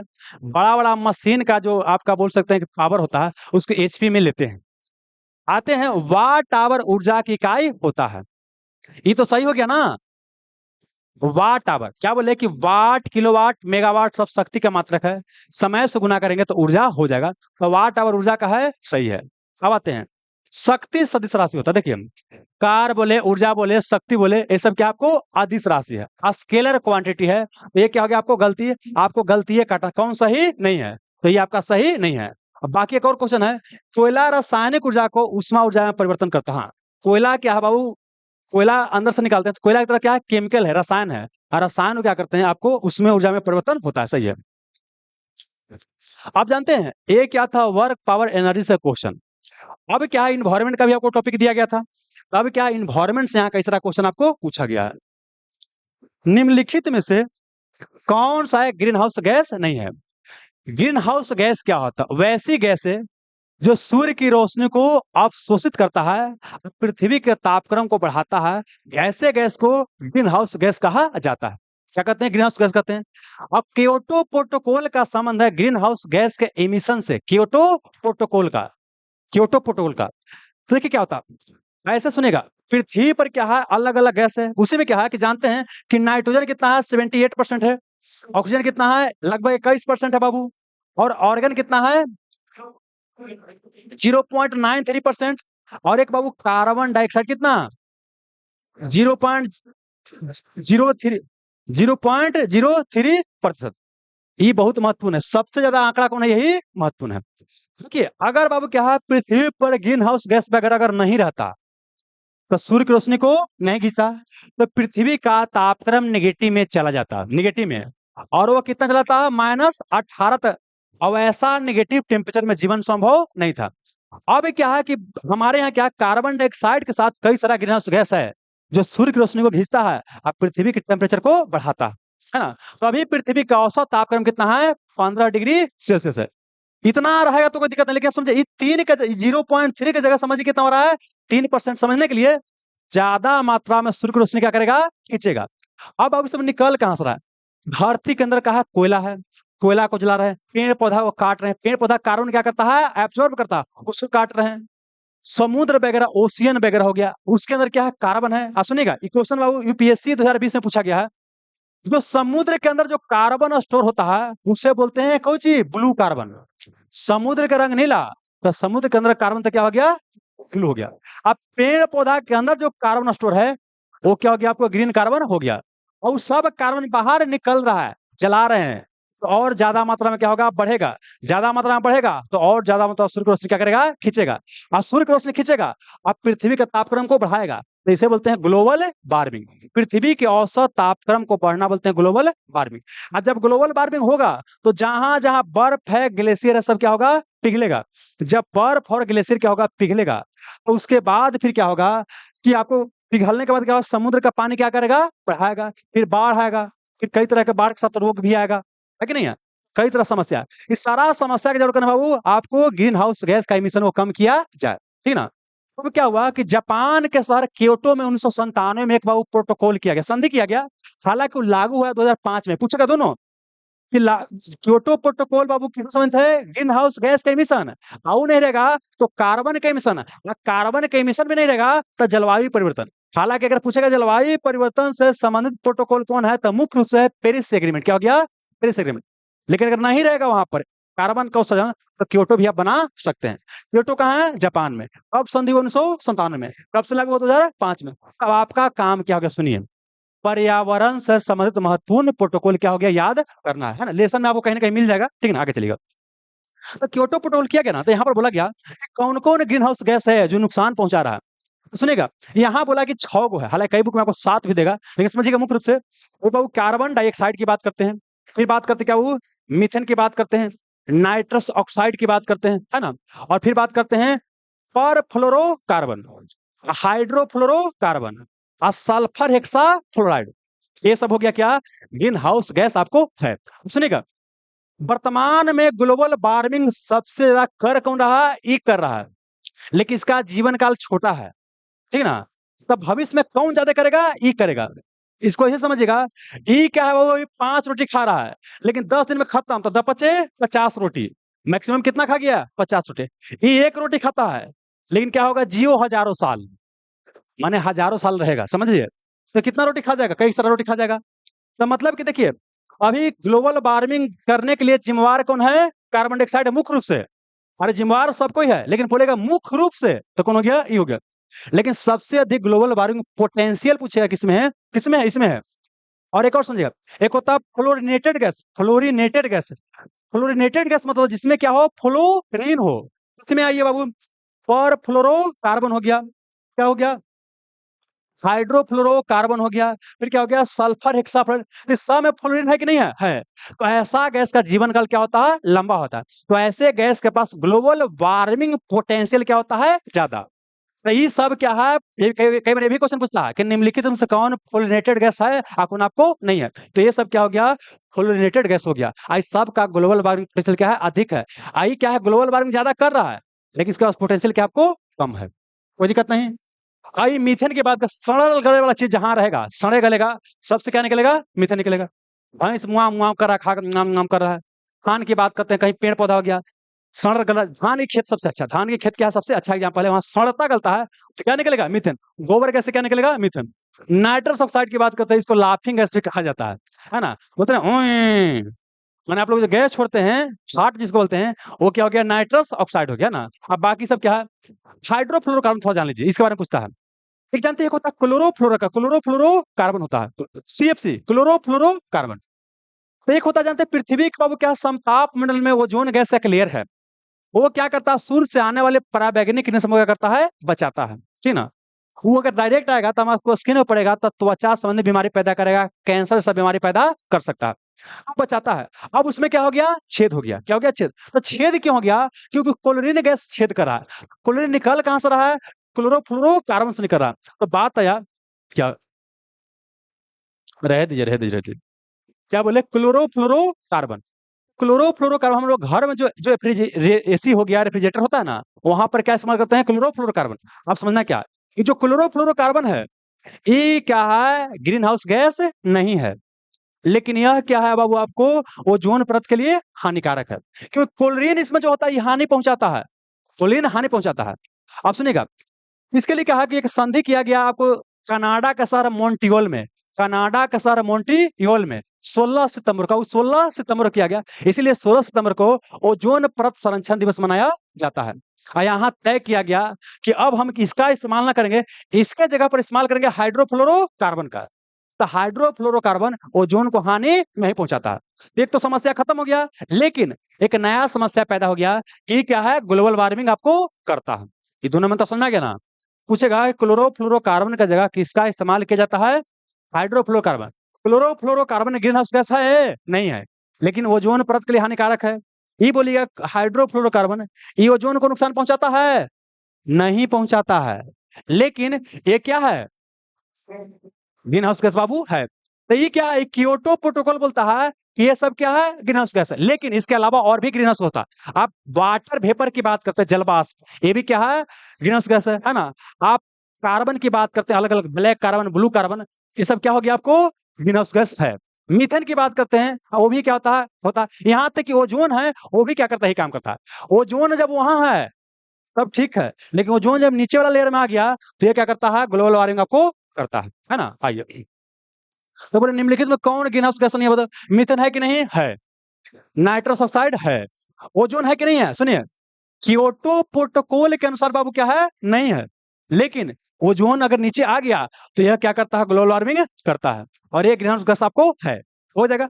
हाइड्रोजन में कहीं चर्चा हुआ है नहीं, तो हाइड्रोजन क्या है, आपका ग्रीन हाउस गैस आपको नहीं है। चलिए,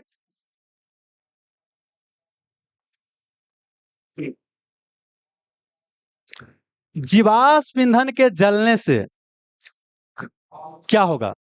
जीवाश्म ईंधन क्या होता है, जो कोई जीव के अवशेष से प्राप्त हुआ है उसे बोलते हैं जीवाश्म ईंधन। क्या बोलते हैं, जीवाश्म ईंधन बोलते हैं। जैसे कोयला की बात करते हैं, पेट्रोलियम की बात करते हैं, आप लोग पढ़े होंगे, 10वीं में पढ़े होंगे कि बहुत पहले क्या हुआ कि धरती पलटा होगा, पेड़ पौधा क्या हो गया, अंदर जता गया होगा, है ना। उसके बाद क्या है, उसी का अवशेष बन गया, और उसको जला, देखिए पेड़ पौधा है, जीव है, जीव के अंदर क्या होता है, कार्बन होता है। उसको जलाएंगे तो कार्बन क्या होगा, निकलेगा।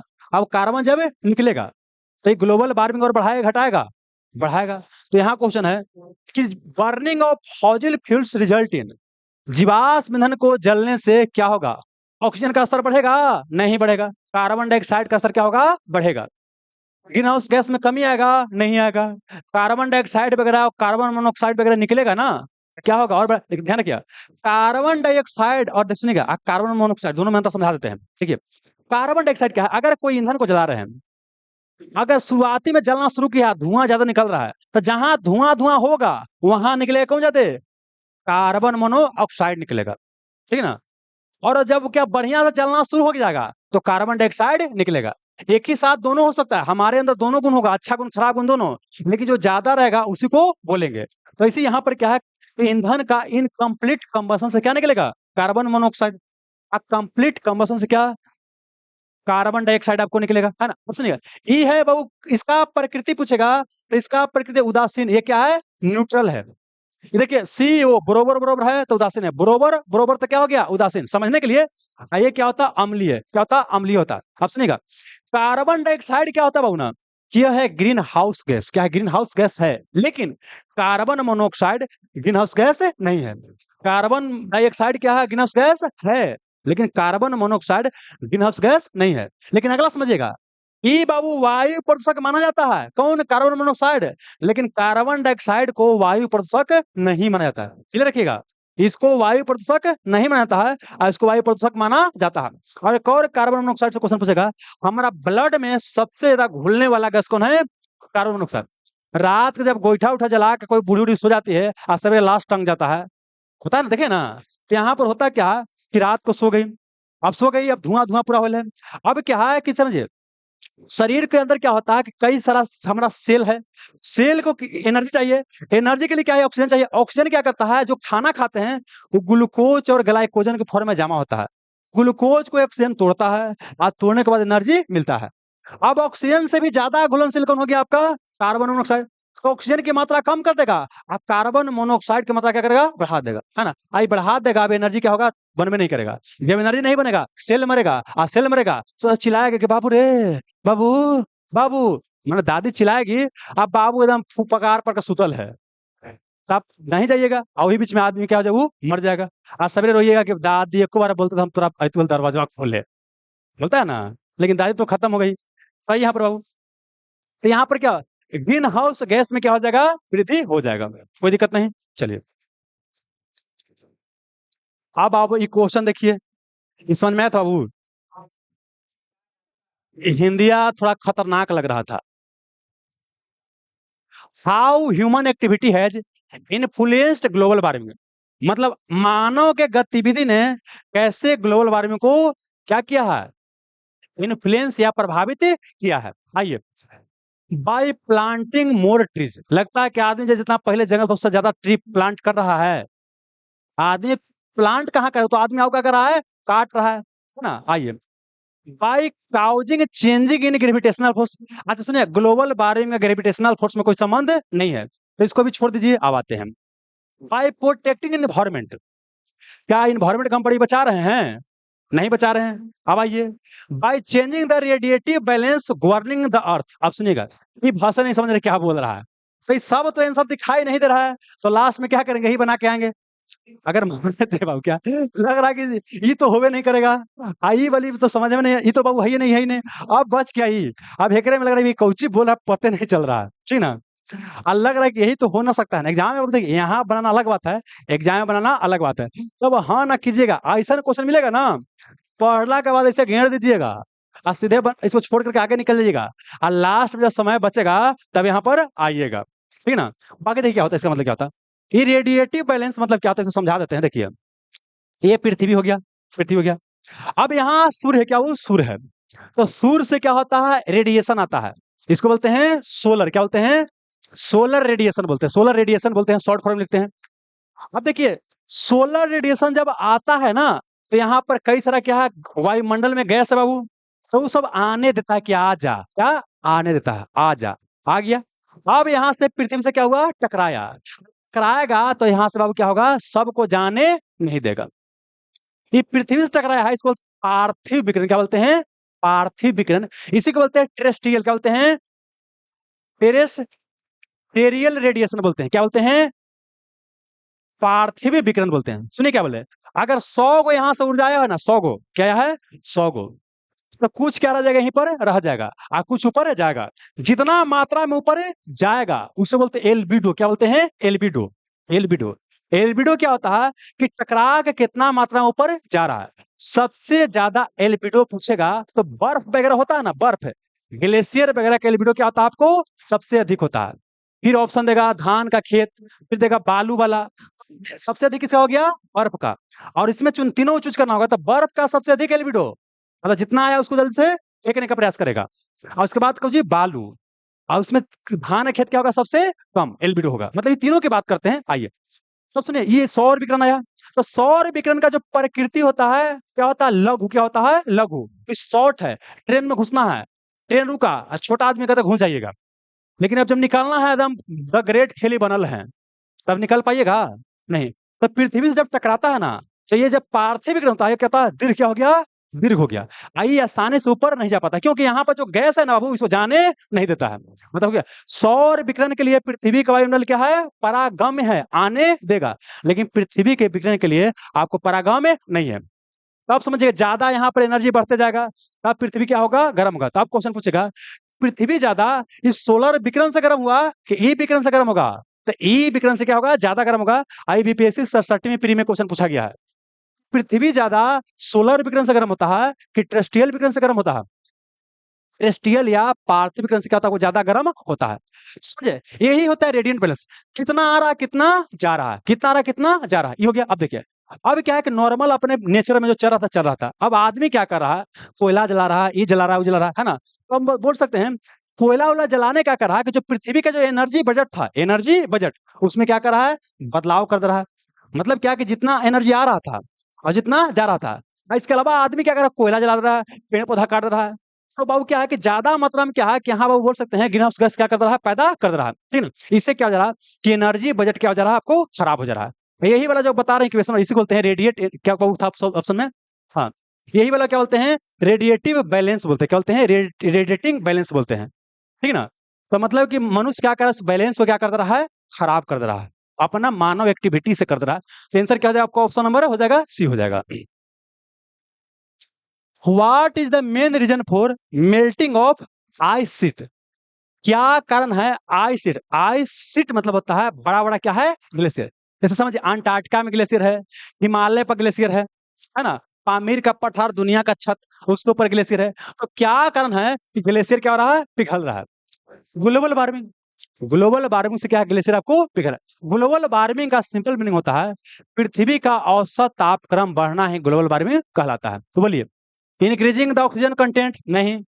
ग्लोबल वार्मिंग, हाँ यही हो जाएगा, ग्लोबल वार्मिंग हो जाएगा। निम्नलिखित में से किस गैस का ग्लोबल वार्मिंग में सर्वाधिक योगदान है? निम्नलिखित में से किस गैस का ग्लोबल वार्मिंग में सर्वाधिक योगदान है? बताइए बाबू। अगर ग्लोबल वार्मिंग योगदान पूछेगा तो योगदान क्या हो जाएगा? इसका हो जाएगा। योगदान तो इसी का ना है। लेकिन पोटेंशियल पूछेगा तो सबसे ज्यादा पोटेंशियल किसका है? इसका है ना? निम्नलिखित में से कौन से गैस वैश्विक उष्मन को वैश्विक तापन या ग्लोबल वार्मिंग कहते हैं? कौन जिम्मेवार आपको नहीं है? तो सुनिएगा, कार्बन डाइऑक्साइड अभी बता चुके हैं कि है, नाइट्रस ऑक्साइड है ना? जलवाष्प भी बता चुके हैं। आप सुनिए, सल्फर डाइऑक्साइड की बात करते हैं। सल्फर डाइऑक्साइड वायु प्रदूषक है, वायु को प्रदूषित करता है, लेकिन यह बाबू क्या है? ग्लोबल वार्मिंग आपको नहीं करता, क्योंकि यह ग्रीन हाउस गैस नहीं है। तो एग्जाम में क्वेश्चन ऐसे पूछ सकता है कि निम्नलिखित में कौन ग्रीन हाउस गैस नहीं है? तो ये आपका ग्रीन हाउस गैस बाबू आपको नहीं होता। ठीक है ना? आंसर हो जाएगा आपको, हो जाएगा। आप सुनिएगा, ये जो सल्फर होता है और नाइट्रोजन का जो ऑक्साइड होता है, वो क्या होता है? आपको एसिड रेन, अम्ल वर्षा के लिए क्या होता है? आपको जिम्मेवार होता है। आइए, किस गैस की ग्लोबल वार्मिंग क्षमता सबसे अधिक होता है? बताइए बाबू। कार्बन डाइऑक्साइड नहीं, इसका जीवन काल कम है। इस सब में जानते बाबू क्या है कि जो क्लोरोफ्लोरोकार्बन है, सॉरी, क्लोरोफ्लोरोकार्बन तो बाबू है, क्लोरोफ्लोरोकार्बन, ये तो आपका ग्रीन हाउस गैस है ही नहीं है ना, है बाबू? नहीं है। ये आपका क्या? हाइड्रोफ्लोरोकार्बन। इसके इसमें क्या है? सबसे अधिक क्या है? इसी का है। लेकिन यही में बाबू ये भी रहता, और एक रहता ए सेप्सिक, सब बनाते हैं, सब ई बनाते हैं। हाँ, बहुत गर्मी के लिए बाबू हो ना। आइए, देखिए, आप लोग का त्याग कहीं बेकार नहीं जाने वाला है। सबके मन है सरकारी नौकरी बाबू, कि सरकारी नौकरी लेंगे, है ना? लेकिन जो पसीना में तपेगा उसी का होगा बाबू, है ना? तो अगर आप यहाँ संघर्ष करें तो समझिए कि अच्छा करें। जवानी का संघर्ष बढ़िया, लेकिन बुढ़ारी का संघर्ष बढ़िया बाबू नहीं। देखना जो बुढ़ारी में संघर्ष करता है कैसे क्या स्थिति रहता है ना? तो इसलिए बाबू अभी जवान है, संघर्ष कर लीजिए, 2-3 साल के बाद, है ना? मजे मजे है। आइए, निम्नलिखित में सही कथन को पहचानिए। आइए, सोडा वाटर में कार्बन डाइऑक्साइड के साथ हाइड्रोक्लोरिक अम्ल भी होता है। सोडा वाटर मतलब पीने वाला नहीं होता है। अरे कोका कोला तू सुनेगा ना ये कोका कोला वगैरह हो गया है, पेप्सी वगैरह है, ये सब सोडा वाटर है या पेय पदार्थ इसको बोलते हैं। इसके अंदर कार्बन डाइऑक्साइड गैस होता है, कार्बन डाइऑक्साइड गैस, और कार्बोनिक अम्ल होता है। कार्बोनिक अम्ल का फॉर्मूला होता है H2CO3, डाई हाइड्रोजन कार्बोनेट। जैसे आप कैल्शियम कार्बोनेट पढ़ोगे ना, कैल्शियम कार्बोनेट बाबू, तो ये क्या हो गया आपको? ये हो गया कार्बोनिक अम्ल का होता है फॉर्मूला। फॉर्मूला ही पूछ सकता है, ये होता है। इसके अंदर HCl बाबू नहीं होता है। HCl कहाँ से होता है? जो हमारा पेट होता है ना, पेट, पेट में क्या होता है? आपको HCl निकलता है। HCl कहाँ से निकलता है? पेट से आपको निकलता है। ये भोजन को पचाने में HCl क्या करता है? मदद करता है। तो ये बोली क्या हो गया आपको? गलती। ये क्या हो गया? गलती। सही को पहचानिए तो पहले एक जहां जहां गलती काट दीजिए। ई होगा, ई होगा, ये दोनों आंसर आपको नहीं होगा। अब आइए, अब दो हो गया, नहीं हो समझ में आ गया तो बनाइएगा, तो कुछ तो मिलेगा ना मर्जी। आइए, ठोस कार्बन डाइऑक्साइड शुष्क बर्फ होता है। हाँ, कार्बन डाइऑक्साइड जब कार्बन डाइऑक्साइड जब क्या होता है? शुष्क होता है, तो इसको बोलते हैं कौची, मतलब बोल सकते हैं ठोस कार्बन डाइऑक्साइड को क्या बोलते हैं? एक देखिए, एक होता है आइस, एक होता है ड्राई आइस। ड्राई आइस होता है। आइस मतलब पानी, क्या हो गया? पानी। बर्फ जब जम गया तो क्या हो गया? पानी। और जब कार्बन डाइऑक्साइड क्या हो गया? जम गया, ठोस बन गया, तो क्या हो गया? Dry ice. देखिए, आइस से भी ज्यादा क्या होता है? ठंडा होता है, ड्राई आइस होता है ना? ये जो ड्राई आइस होता है, आप देखिएगा, ये जलाएंगे ना, जैसे कपूर को जलाए होंगे, कपूर जलाते हैं, ठोस सीधे कहाँ जलता है? गैस में। बीच में लिक्विड नहीं आता है। सेम तरह का प्रॉपर्टी कौन शो करता है, ड्राई आइस भी शो करता है। मतलब ये क्या होता है, हीट ऑफ सब्लिमेशन, यह सब्लिमेशन अगर क्या करता है, शो करता है। बाकी सब्लिमेशन क्या होता है, जब क्वेश्चन सेट करेंगे तो आपको बताएंगे। आइए, तो ये क्या हो गया, सही है। कार्बन मोनोऑक्साइड रक्त में सबसे अधिक घुलनशील होता है, सही है। धान खेत मीथेन का सोर्स होता है, सही है। धान खेत सड़ेगा लेगा तो मीथेन होगा, तो सही है। तो बोलिए 2 3 4, तो आंसर हो जाएगा आपको डी, 2 3 4।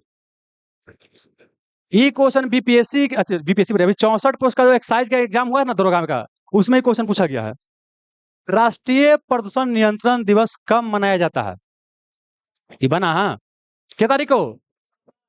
देखिए 1984 में हमारे यहाँ घटना घटा, कहाँ, भोपाल में, मध्य प्रदेश के भोपाल में।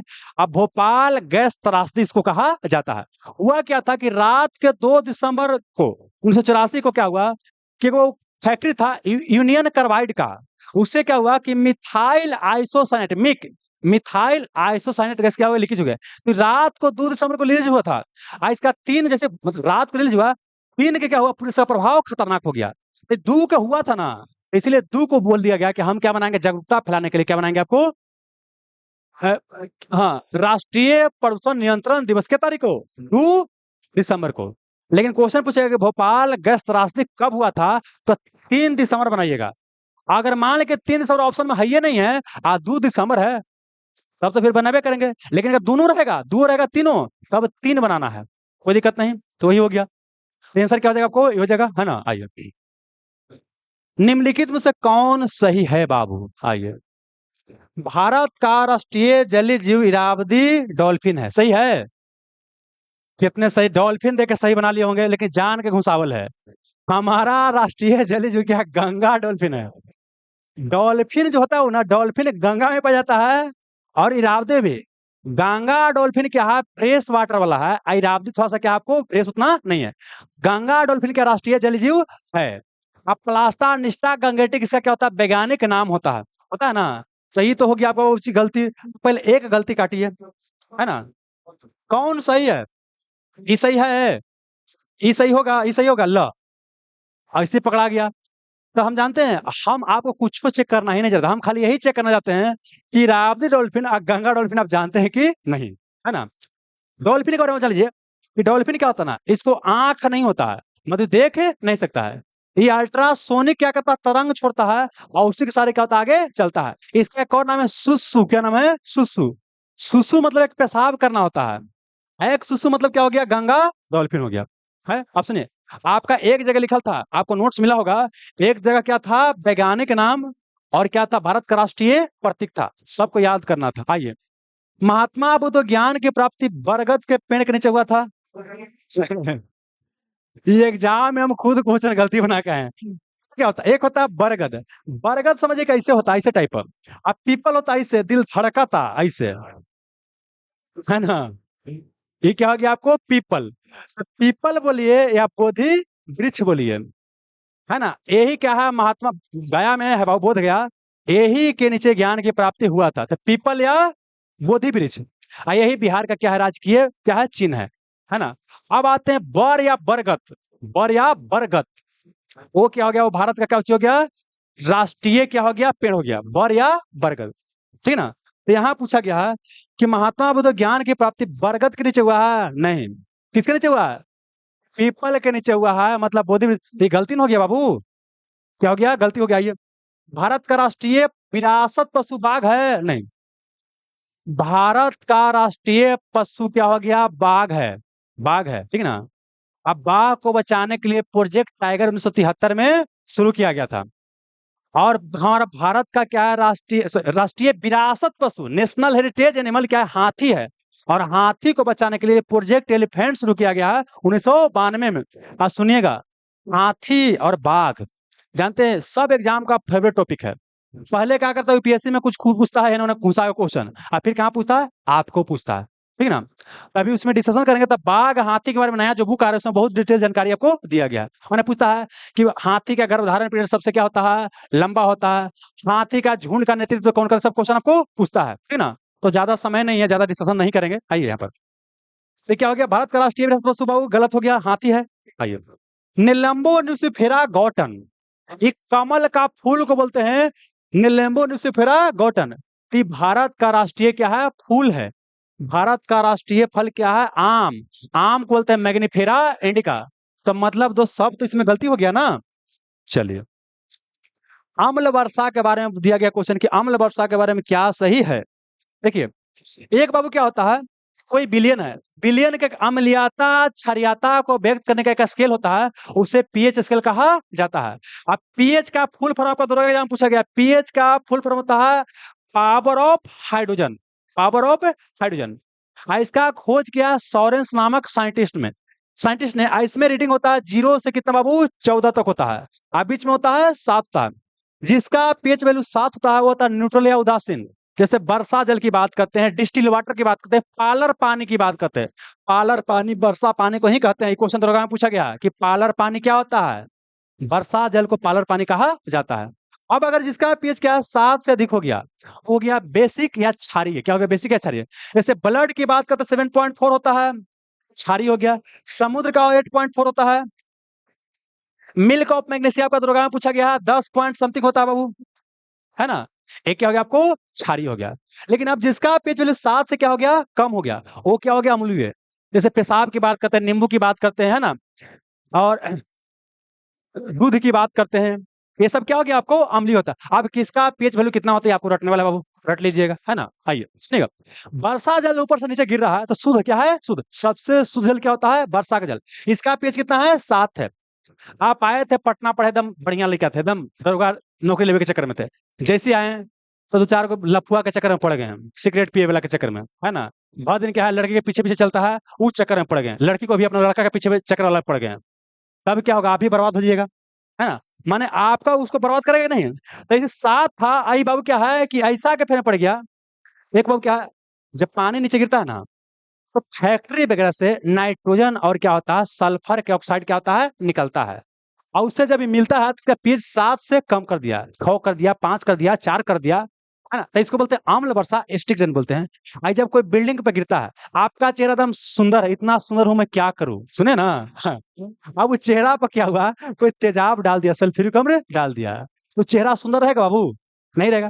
तो इसी क्या है कि अभी जो अम्ल वर्षा है, कोई बिल्डिंग पर पड़ेगा, एकदम ताजमहल के बारे में पूछता है, एकदम बढ़िया श्वेत श्वेत संगमरमर के है, और उस पर गिरेगा तो ताज को खराब नहीं कर देगा चेहरा को जी। अम्ल वर्षा के कारण ही क्या हो रहा है? आपको बिल्डिंग का कलर क्या होता है? डिसकलर हो जाता है। अब आइए बन जाएगा, अम्ल वर्षा का पीएच मान 7 से अधिक होता है। गलत बात। क्या हो गया? गलत। गलत तो पहले गलत काटिए, एक नंबर खत्म, एक नंबर खत्म, एक नंबर खत्म। ऐसा क्वेश्चन का आंसर इसी होता है ना। पहले ऐसा क्वेश्चन खाली यूपीएससी में पूछता था, इसको पकड़ लिया बन जाता। वही क्वेश्चन को अब दरोगा में पूछने का क्या है? शुरू किया है। एक को पकड़े का बाकी होता है, बन जाता है। माने स्टेटमेंट देख के डरना नहीं है। आइए, अम्ल वर्षा के लिए सल्फर और नाइट्रोजन के ऑक्साइड प्रमुख रूप से जिम्मेवार है। सही है। सल्फर डाइऑक्साइड एक ग्रीन हाउस गैस है? नहीं बाबू, उधर पहले बताया ना कि सल्फर डाइऑक्साइड वायु प्रदूषण तो करता है, लेकिन यह ग्रीन हाउस गैस आपको नहीं है। ये भी गलत हो गया। आइए, सल्फर एक महंगा धातु है। पहले तो कि सल्फर धातु है ये नहीं है। सल्फर क्या है? धातु है। पहला तो ये हो गया। महंगा का तो बात छोड़ दीजिए, सल्फर क्या है? अधातु है। तो महंगा धातु की बातें छोड़ दीजिए, है ना। आई बहुतायात में क्या है? उपलब्ध है। आज से जानते हैं, साल 2 साल पहले तक एक ग्रीन पीस संस्था है जो पर्यावरण के फील्ड में काम करता है, एक रिपोर्ट जारी किया तो बताया था दुनिया में सबसे अधिक सल्फर का प्रदूषण कोई देश कर रहा है तो कौन है? भारत है। हालांकि आंकड़ा चेंज हो रहा था, अभी हम देख रहे थे तो चाइना दिखा रहा था, ठीक है ना। बाबू एग्जाम देने के पहले 10 दिन पहले क्या करते, सब करंट अफेयर अपडेट करके आपको जाना होता है, ठीक है ना। चलिए, कोयला प्राकृतिक गैस है, पेट्रोलियम को क्या कहा जाता है? अच्छा बोलिएगा बाबू। प्रदूषक भी कह सकते हैं कि नहीं कर सकते हैं? कह सकते हैं, लेकिन सुनिएगा, इसको जलाएंगे तब प्रदूषण होता है, ऐसे प्रदूषण नहीं होता है। अब यहाँ पर क्या कीजिएगा, आंसर बनाइएगा जीवाश्म ईंधन। यार रहेगा भी ना, फिर भी यही बनाना है, आंसर यही रहता है, ठीक ना। कोयला प्राकृतिक गैस पेट्रोलियम क्या हो गया आपको? जीवाश्म ईंधन। अब प्रदूषक क्या होता है? जो किसी को खराब करता है, पानी को खराब करेगा तो पानी प्रदूषक, वायु को खराब करेगा तो वायु प्रदूषक हो जाएगा। आइए क्वेश्चन याद कर लीजिए, सुनिए। एक होता है वो क्या आपको ट्यूबी, क्या वो ट्यूबी फ्लेक्स, ट्यूबी फ्लेक्स होता है। एक होता है लाइकन, क्या वो लाइकन। लाइकेन क्या होता है? इंडिकेटर स्पेसीज होता है। लाइकेन बताता है वायु प्रदूषण को, और ट्यूबफिक्स क्या बताता है? जल प्रदूषण को। जल प्रदूषण का इंडिकेट कौन करता है? ट्यूबफिक्स। एयर पोल्यूशन को इंडिकेट कौन करता है? लाइकेन, है ना। और लाइकेन कवक सवाल का क्या होता है? सहजीवी संबंध होता है। बाकी क्वेश्चन आगे मिलेगा तो फिर सेट करेंगे, आगे चलिएगा। क्या वो क्या वो चार, तो चार बना लीजिए, ये भी बना सकते, लेकिन सुनिए, जहां आंसर दिया गया है, अब जो पीसीएस एग्जाम में क्वेश्चन पूछा गया वहां पे आंसर क्या दिया गया? आपको यही दिया गया है। और सुनिए, एक जगह नहीं, तीनों चार जगह क्या है क्वेश्चन पूछा गया, सब जगह आंसर क्या देता है? यही देता है। तब सुन लीजिए, सेट जब बनाइए, अब मैक्सिमम जगह जो आंसर मिलेगा फिर वही आंसर के साथ आपको जाना है।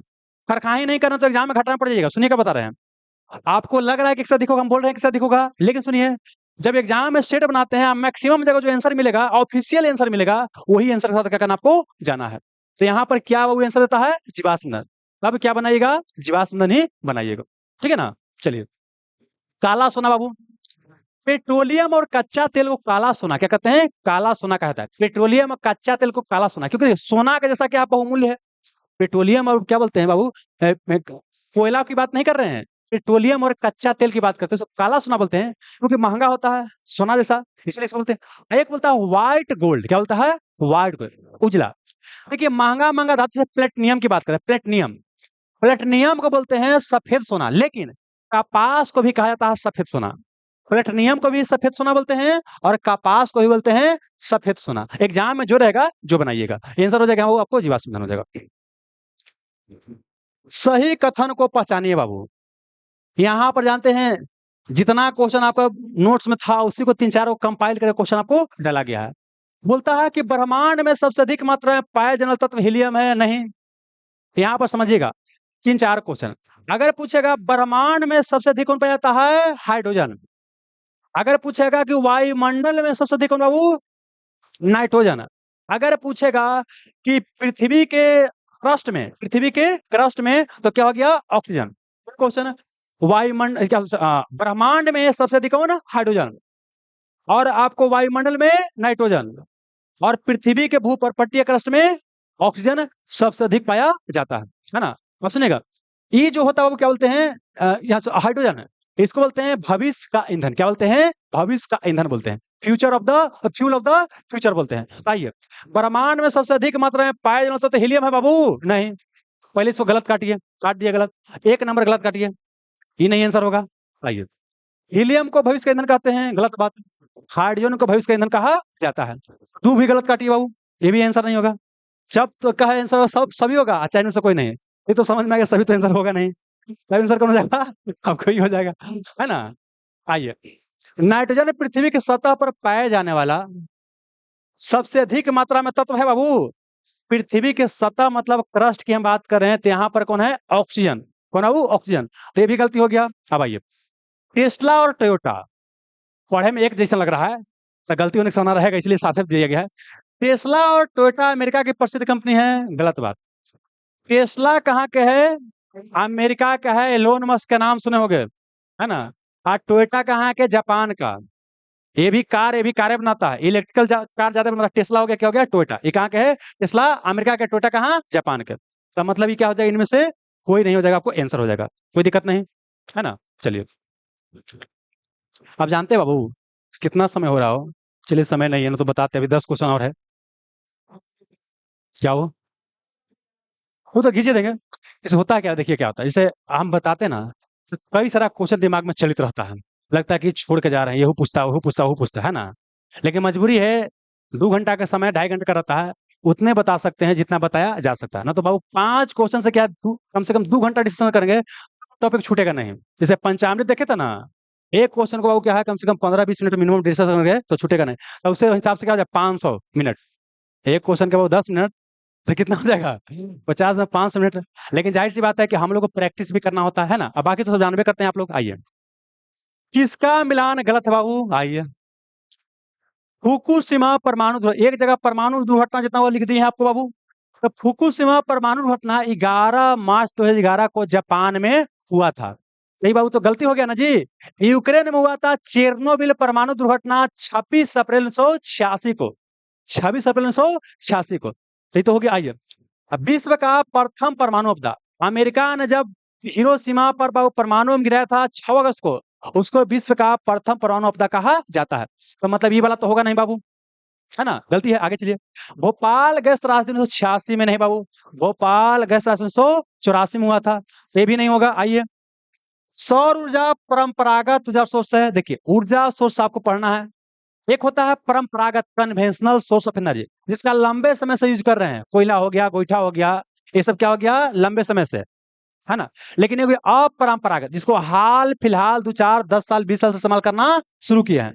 तो सोलर ऊर्जा को हाल फिलहाल के दिन से इस्तेमाल किया जाना शुरू हुआ है, 2, 4, 10, 5 साल पहले से, बृहद पैमाना पर। तो यह क्या हो जाएगा, परंपरागत न होकर क्या होगा, गैर परंपरागत, non conventional source of energy हो जाएगा।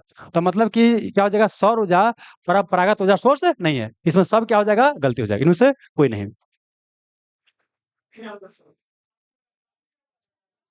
अच्छा, कौन गलत है?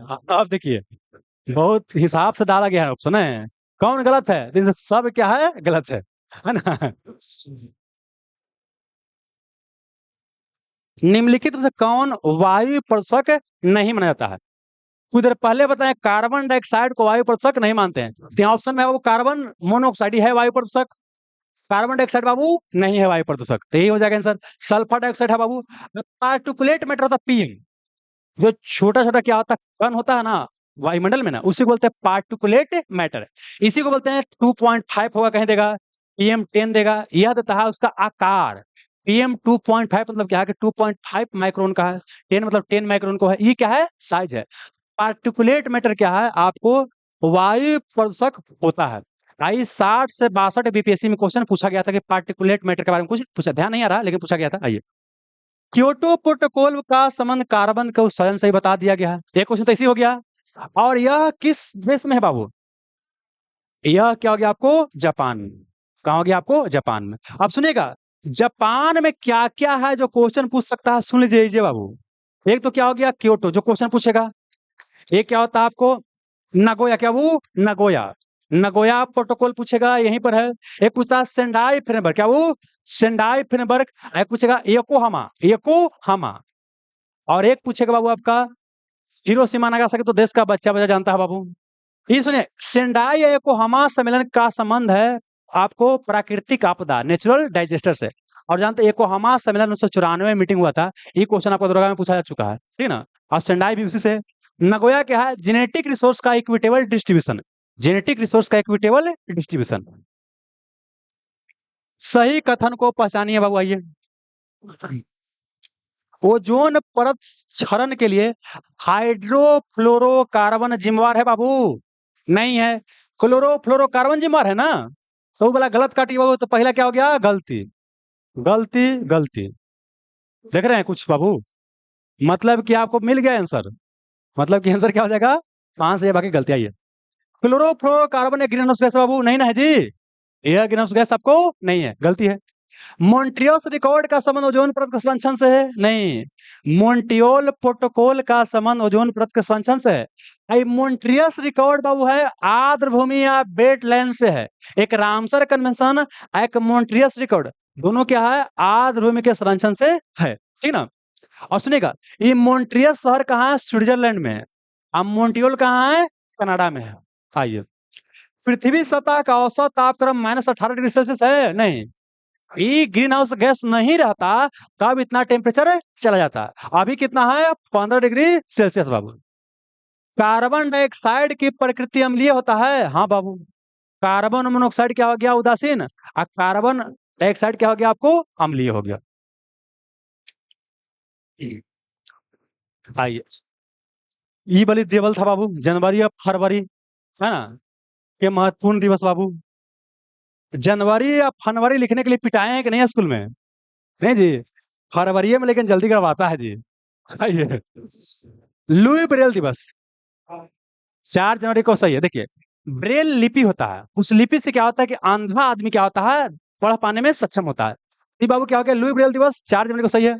अंतर्राष्ट्रीय सीमा शुल्क और उत्पाद दिवस 26 जनवरी को, सही है। आइए, राष्ट्रीय मतदाता दिवस 25 जनवरी 1950 को बाबू इलेक्शन कमीशन ऑफ इंडिया की स्थापना किया गया था।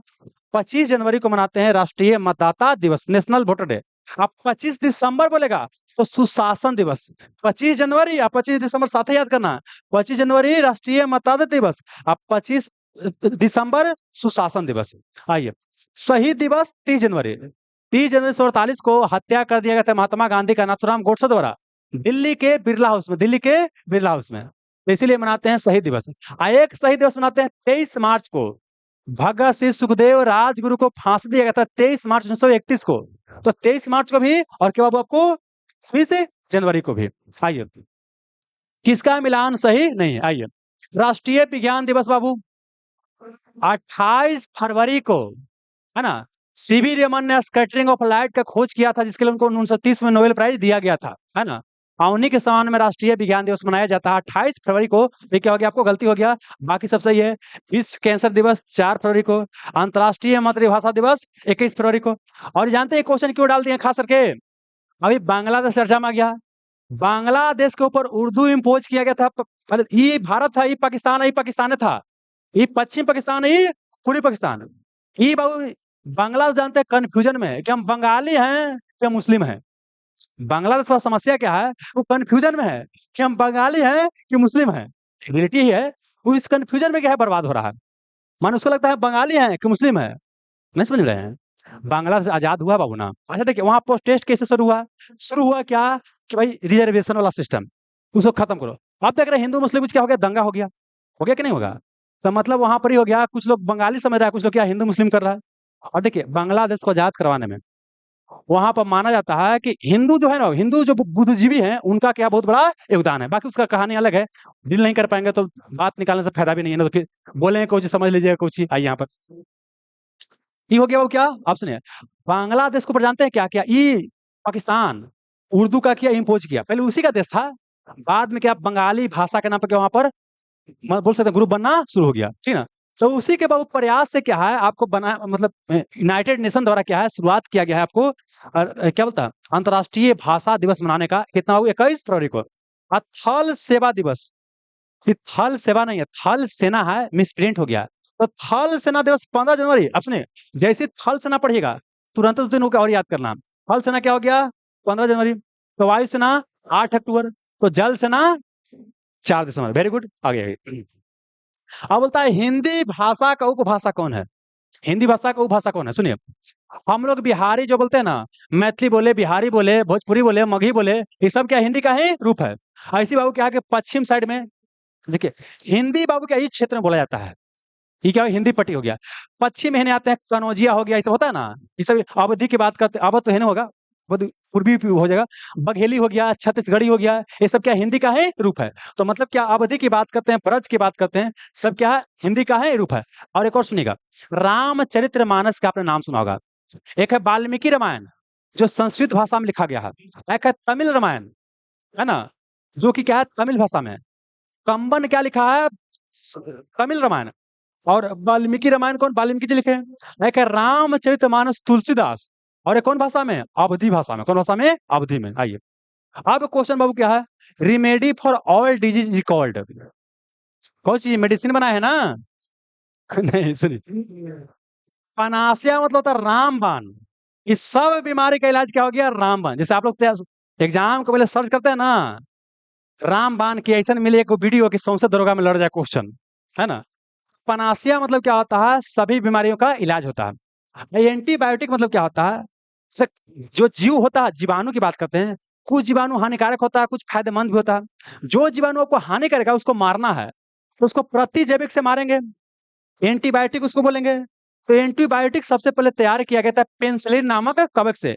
अलेक्जेंडर फ्लेमिंग ने 1928 में क्या है, आपको पेनिसिलिन का खोज किया था। कोई दिक्कत नहीं आता। ये आंसर इसका ये हो जाएगा दोस्त, 4 नंबर हो जाएगा।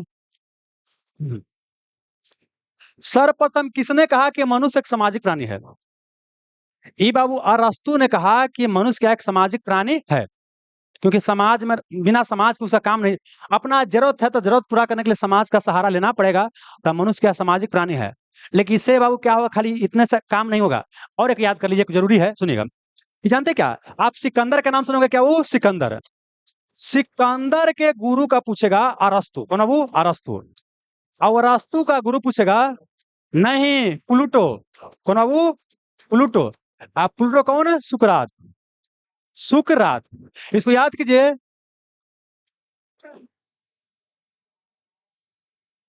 मैंने याद कर लिया steps, क्या एस इधर भी, एस उधर भी, एस इधर भी, एस इधर भी।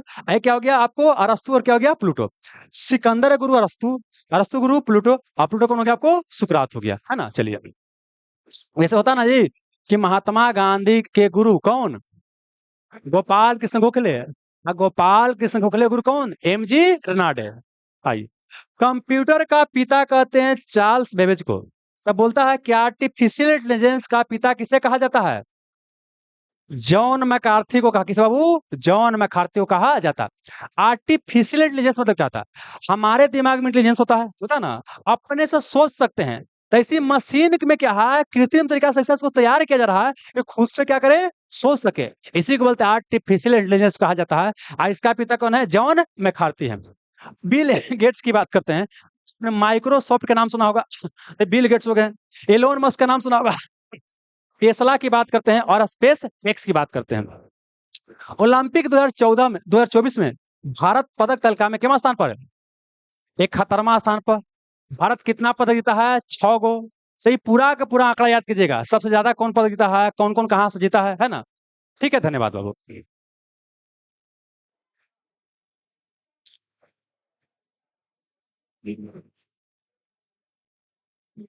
चलिए बाबू, बताइए आप लोग। आप सुनिए, टेस्ट कहीं होगा? टेस्ट हुआ क्या तारीख को? 14 को, हाँ। 14 को नहीं, मंडे को नहीं, 14 को होगा टेस्ट। परसों होगा। 46 का भी होना चाहिए था ना? क्या दोस्त? 46 का। इसमें दोनों होगा। 46 वो भाषा कौन है? अवधि भी है और ब्रज भी है। भाषा सर 5 होता है। क्या बोलते हैं? उपभाषा की संख्या 5 है। हाँ। तो उसमें भाषा 18 होता है। अच्छा। इसलिए उपभाषा की संख्या ये दोनों नहीं होगा। पश्चिमी, पूर्वी, पहाड़ी और एक ठो बिहारी और एक ठो होता है, इसलिए ये होना चाहिए था। थोड़ा इस पे कर लीजिए, ठीक अच्छा ठीक है, हम उसको देख लेंगे। ठीक है, देख लेंगे। परसों आना है। ये बात फिर उनको ये मान लीजिएगा कि देगा, फिर कौन सा मारेंगे? बता तो दिए कि ये बनाइएगा। सेट बनाइएगा ना, जहां मैक्सिमम मिलेगा ना, वही लकीर के फकीर नहीं बन जाना। जहां कंफ्यूजन हो गया ना, सेट बनाइएगा, जहां मैक्सिमम जगह मिलेगा वही बनाइएगा, है ना। क्या वो? है सर। कोई बात नहीं, डी बनाए हैं तो कोई बात नहीं।